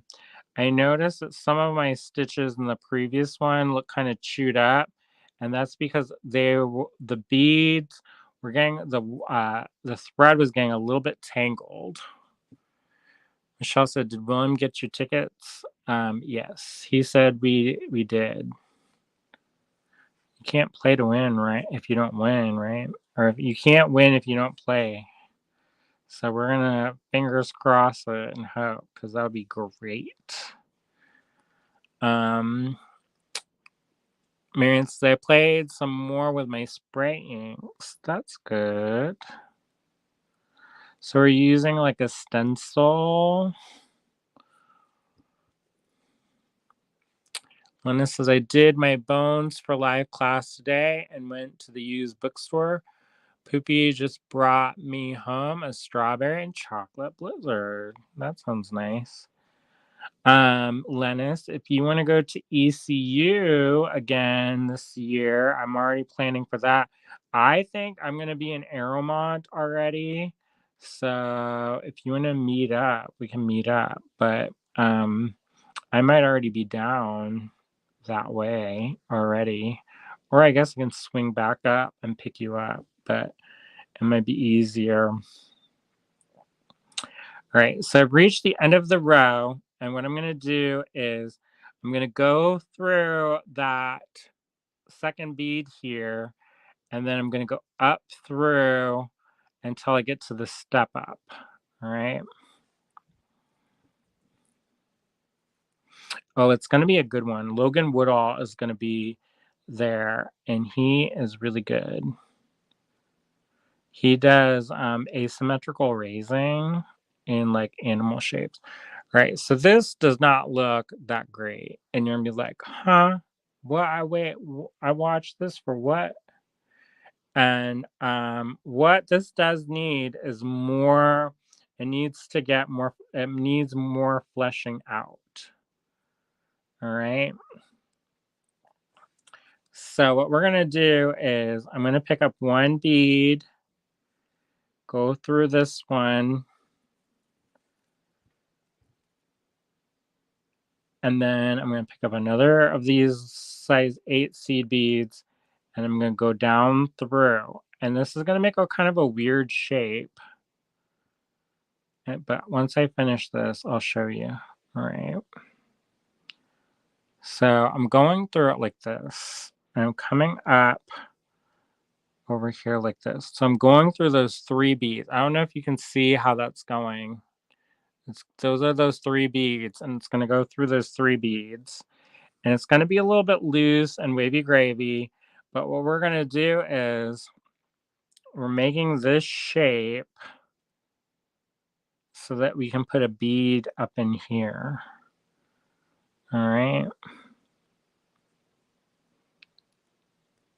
And remember, if your thread twists, it's not going to lay properly. It's going to look, your beadwork's going to be twisted. So just keep that in mind. This is a little bit more pain in the behind than the other one. But, you know, it's not too bad. So I'm going to go through the next 3 beads. And then I'm going to put, Marion says, not today, just sprayed multiple colors on black cardstock. Marion says, I have pictures I will post in the triers. Oh, good. That makes William happy when people use that. I don't really use it.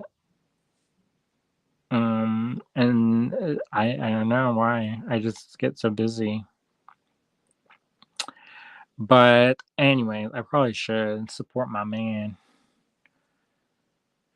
All right, so I'm gonna just continue doing this. I'm adding seed beads on that flank, the one that sticks out. So that way we can have it be nice and we'll have those nice kind of horn shapes to fit through. I don't know if that's the right word, but they kind of come up and then we'll be able to put something in between it. You can kind of see what's happening if you look at this. This is like going from fewer to more beads, and then when we go up, we'll do 2, and then it will look right eventually. Oh, unless you don't pay attention. Marion says, very happy he started that page. All right, let me see if I mess this up again. I did. Shoot far. All right. Did I mess it up or just twist it over? No, I messed it up. All right. So I missed a bead. I was like, why isn't this working? And that is why. So I added that bead on, but I didn't add the bead on the other side. So that's why I think these, since it's pretty much symmetrical, it's easy to spot when you've made a mistake. Which is good. Sometimes when you're doing stuff and it's like really asymmetrical, one of the reasons why I think people don't like the asymmetrical design sometimes is because you don't always see the problem until the end. But with a symmetrical design where it like radiates out evenly, then you see all the problems and then you're like, oh, and then that's what it is. All right, so pick this up. I'm going to go through this bead here. I'm going to add a bead, and then I go through the 3. So 1, 2, 3, and then I come out, add a bead, go through this one that's stopping at the tip,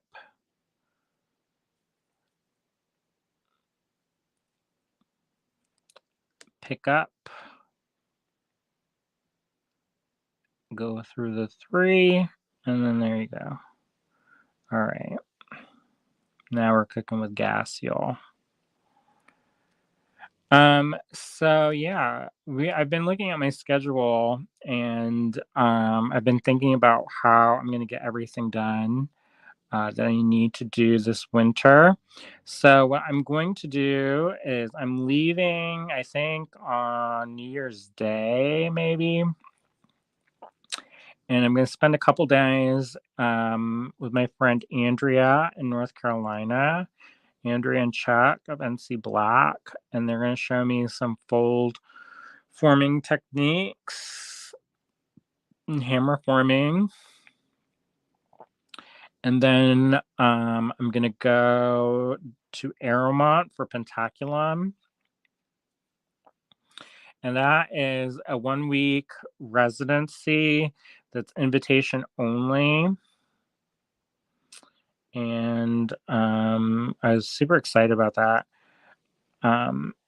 And yeah.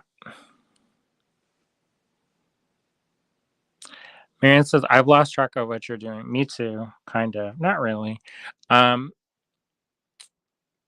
says, see you guys later. I'll watch the rest later. Take care of everyone. Lena says, Poopy could get me to Greensboro, North Carolina, between Aeromont and ECU. I'll look at the calendar and then, or the map, and then I can plot it out better. Because I don't know if I'm going directly from Aeromont to ECU or if I'm swinging back up to Winston-Salem. All right, so I've got this, and I'm going to go through these 3, and then I'm going to come up through that side piece that we just added. And I'm going to pull this off and show you closer what this looks like, because it does look like a hot mess right now. All right. So if you look, what we did was, so we did this core, this red core. So there are 1, 2, 3, 4, 5, 6, 7, 8. We did these 8 beads. And then in between these 8 beads, we added these darker orange. So in between each of these, we've come up and add those. And once we got that, then we had this ring that was this red ring with the darker orange. And then what we did is we went around and did these 2 lighter orange beads in between each of the darker orange. And then we went back around, and in between these 2 lighter oranges, we added another lighter orange in between. All right. And then what we did after that is we went back through once we finished that row and added a bead that flanks that little pokey outy light orange and a bead on this side. So we went up through the 2 right here and got added 1, went through this one, added this, went back through these 3,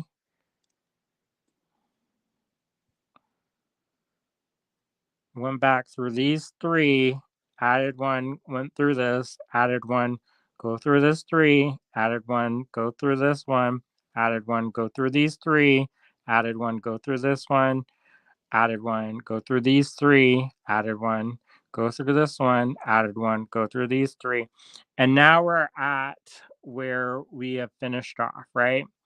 Right. So what I'm going to do is I'm going to go up through that one side bead that we just added. All right. And I'm going to add 2 beads to this. And I'm going to go down through this the other side bead. So it's going to create like this. And then I'm going to go down through those 3. And then I'm going to go up through the side bead that we added. Now this is going to be super tangly. Marianne says, but my brain is shutting down now. I feel you. This is a little bit more of a complex. It's not that complex when you do it. I think it's one of those things where you kind of have to just like, when you do it, you can see it kind of happening. But it is one of those ones when you're explaining it, it sounds like I'm just saying the same stuff over and over, and it doesn't make sense. And I can feel that. But if you actually saw it, then it makes total sense. And then as we add these 2 beads to each of the petals, what happens is they want to flatten out, and it won't be so twisted. I think what throws people off in this kind of like example is that as you're working, it does look twisted until you add those different layers. And those different layers help smooth out and make it a little bit more even. So I think that's where some people are like, whoa, bro, I don't know what I'm looking at. But once you do, then it makes more sense. And I'm just going to continue to go around this, and we're developing the petal structure. So that's why it kind of, we're going back over through things over and over. And it does kind of get a little bit wavy. So we do have to be mindful of keeping our tension right. So we want to pull tight, but we don't want to pull too tightly, because if we pull too tightly in this early stage and we keep pulling tighter and tighter every time we go through, it will want to get really wavy. which is not the end of the world, but it does give it more of like an anemone kind of vibe as opposed to like a flower vibe. Not like an anemone like the flat, like the Japanese anemone kind of flower, but like an anemone like sea anemone instead of like a regular. All right, so I'm just picking up two. I'm going into the one that flanks the tip, and I'm going to go down through the three.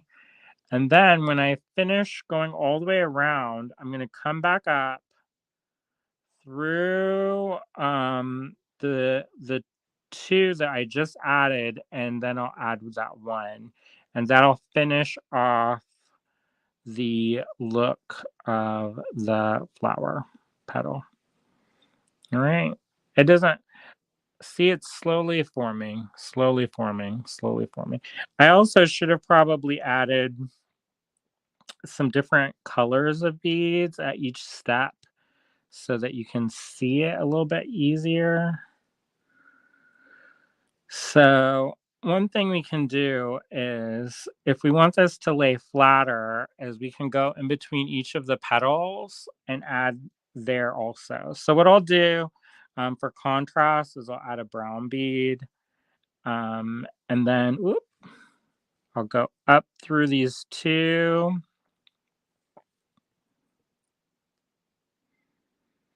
And then I'll add a white bead. I'll go down through those two. And then I'll get brown bead. And I'll go up through these two. And I'll pick up a white bead. Go down through these two. And then I'll sprinkle out some more brown beads. But you can see how that's starting to lay properly now. Before it was kind of all kind of snaggletooth up in here. And that's because the threads were kind of getting tangled up and kind of, getting where they're not wanting to sit pretty. But as we add these other beads, those thread pads help stabilize the flower petals so that it does lay a little bit more flat. So just keep that in mind. At first, I think a lot of times with a lot of beadwork patterns, it requires a lot of faith. And I know that sounds weird, but a lot of times until you start going, it can be very kind of look like a piece of chewed up bubble gum. But then as you continue to work, it starts to figure itself out and that form starts developing. Whereas I think, some things they just kind of click into place right away. And then sometimes you just need to finesse. See how that's developing?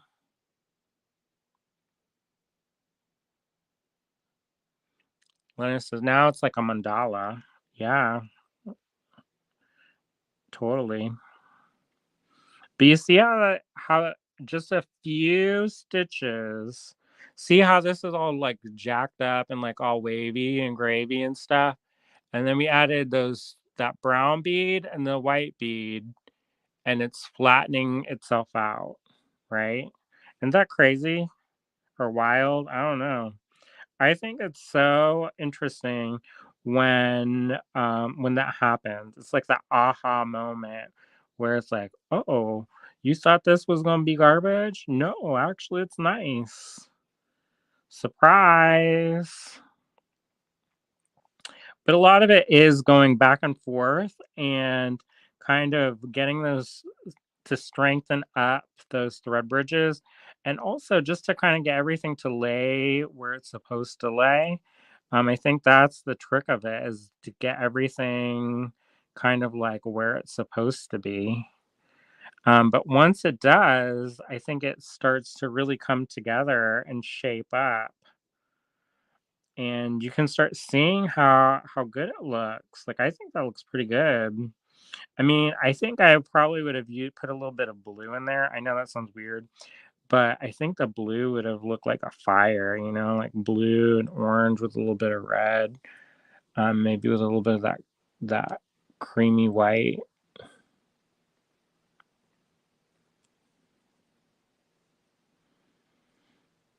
Okay. So let's look at this.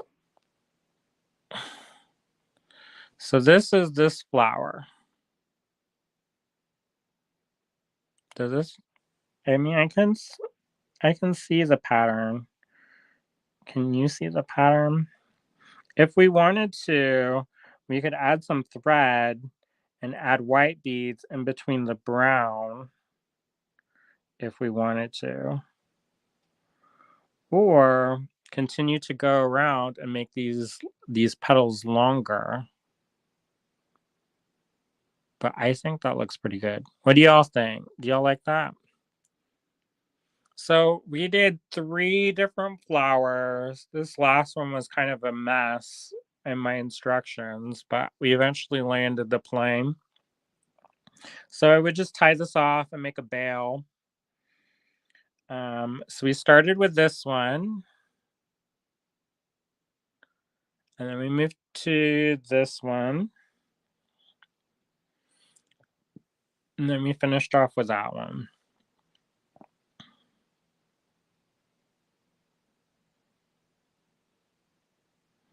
Y'all like that? Susan says, I love them all. Michelle says, very cool. Now, I think the cool thing that we can do is think about how these connect also. So if you wanted to turn this into a necklace or you wanted to add something, for instance, with this, if you have this piece, you could easily kind of press in the middle here like so, and then have these come up, and you could have this form the base for a Rivoli. So I don't have a Rivoli with me right now, so we're going to pretend this penny is a Rivoli, but we could put that in there and then pull this up, and as you got this around, you could then have these stitched in, and you would go in between and tighten this up around, and you could actually form a little cage to contain it. Lena says you could make a brooch sew on felt. Yeah, you could definitely use these as components for something like that, where you can stagger them and build them up. So if you did smaller pieces, like I would make this one slightly smaller, maybe. I wouldn't cover that up though, because this was a lot of work. So I would cover up maybe that one. I don't know. You just have to kind of play around with it, but you could definitely kind of do these kind of mix and match where you kind of build up different layers. I don't know. I think those are cool. And you can also have them link up. I would say if you had colors that were more contrasting, that would look better. But or have them kind of in a drop pattern. These look more like snowflakes when I do it like that, but the easiest thing to do would be to get a button, a shank button, and sit that in the middle, and then make a bunch of these components, and then have a shank button just sit in the middle there and have that hold everything into place. Let me see if I can find one, and then you can see what I'm talking about. So I'm not just describing.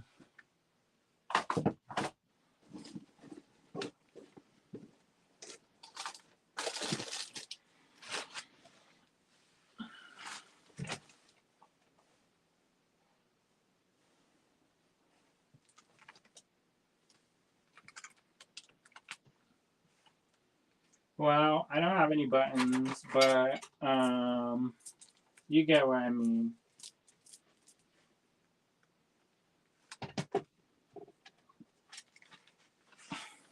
Or if you made like a wire wrap head pin. Let me see if I got a head pin. If I have a head pin, I can show you. Hold on one moment.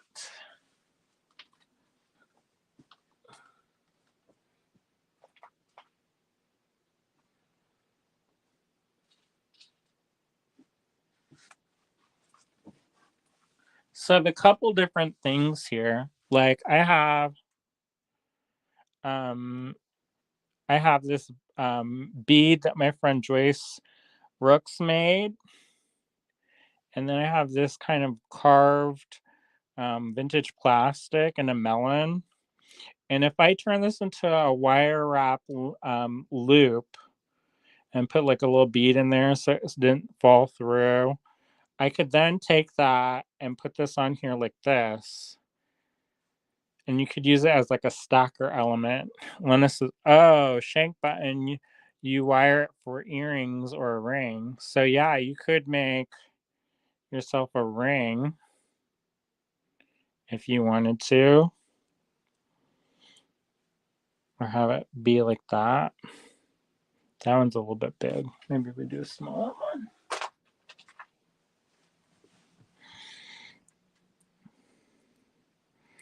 And then you would just use like a head pin to turn that into like a wire wrap dangle and use that. And that is acts as your like stop bead. And then the shank would come out on this side or the wire wrap loop. And then you could attach that however you wanted. So you can build these. I mean, if you wanted to, this would be really beautiful and like transparent, like clear see-through beads, and then like building up kind of patterns so that these would be like almost like a collar. I think this would be really lovely in like ivory or something, and then having like a little face button. I already have an idea for our kid, I guess. I have these really cool vintage, they're blue, they're little girl faces, um, and they're blue, um, and they're glass. I think they're vintage German glass beads and they're blue. And wouldn't that be cool if this was like all white and then they had that little blue face in the middle? All kinds of good ideas. All right. So we could keep going and do a million variations of this and this and this. Um, Another variation is to do simple brick stitch, where simple brick stitch, you would, instead of using this core bead, which that druck, you would use and do ladder stitch on 3 beads. So you'd create a ladder stitch of 3 beads, and then you would fold that ladder stitch in, and it would then become the core of your circular brick stitch. And then you fold that in, and then you build your rows and layers off of that. All right, so we've been on for about 2.5 hours, so I'm gonna call it. Thanks so much for hanging out with me. I really enjoy it when I get to share my love of making things with all of you out there.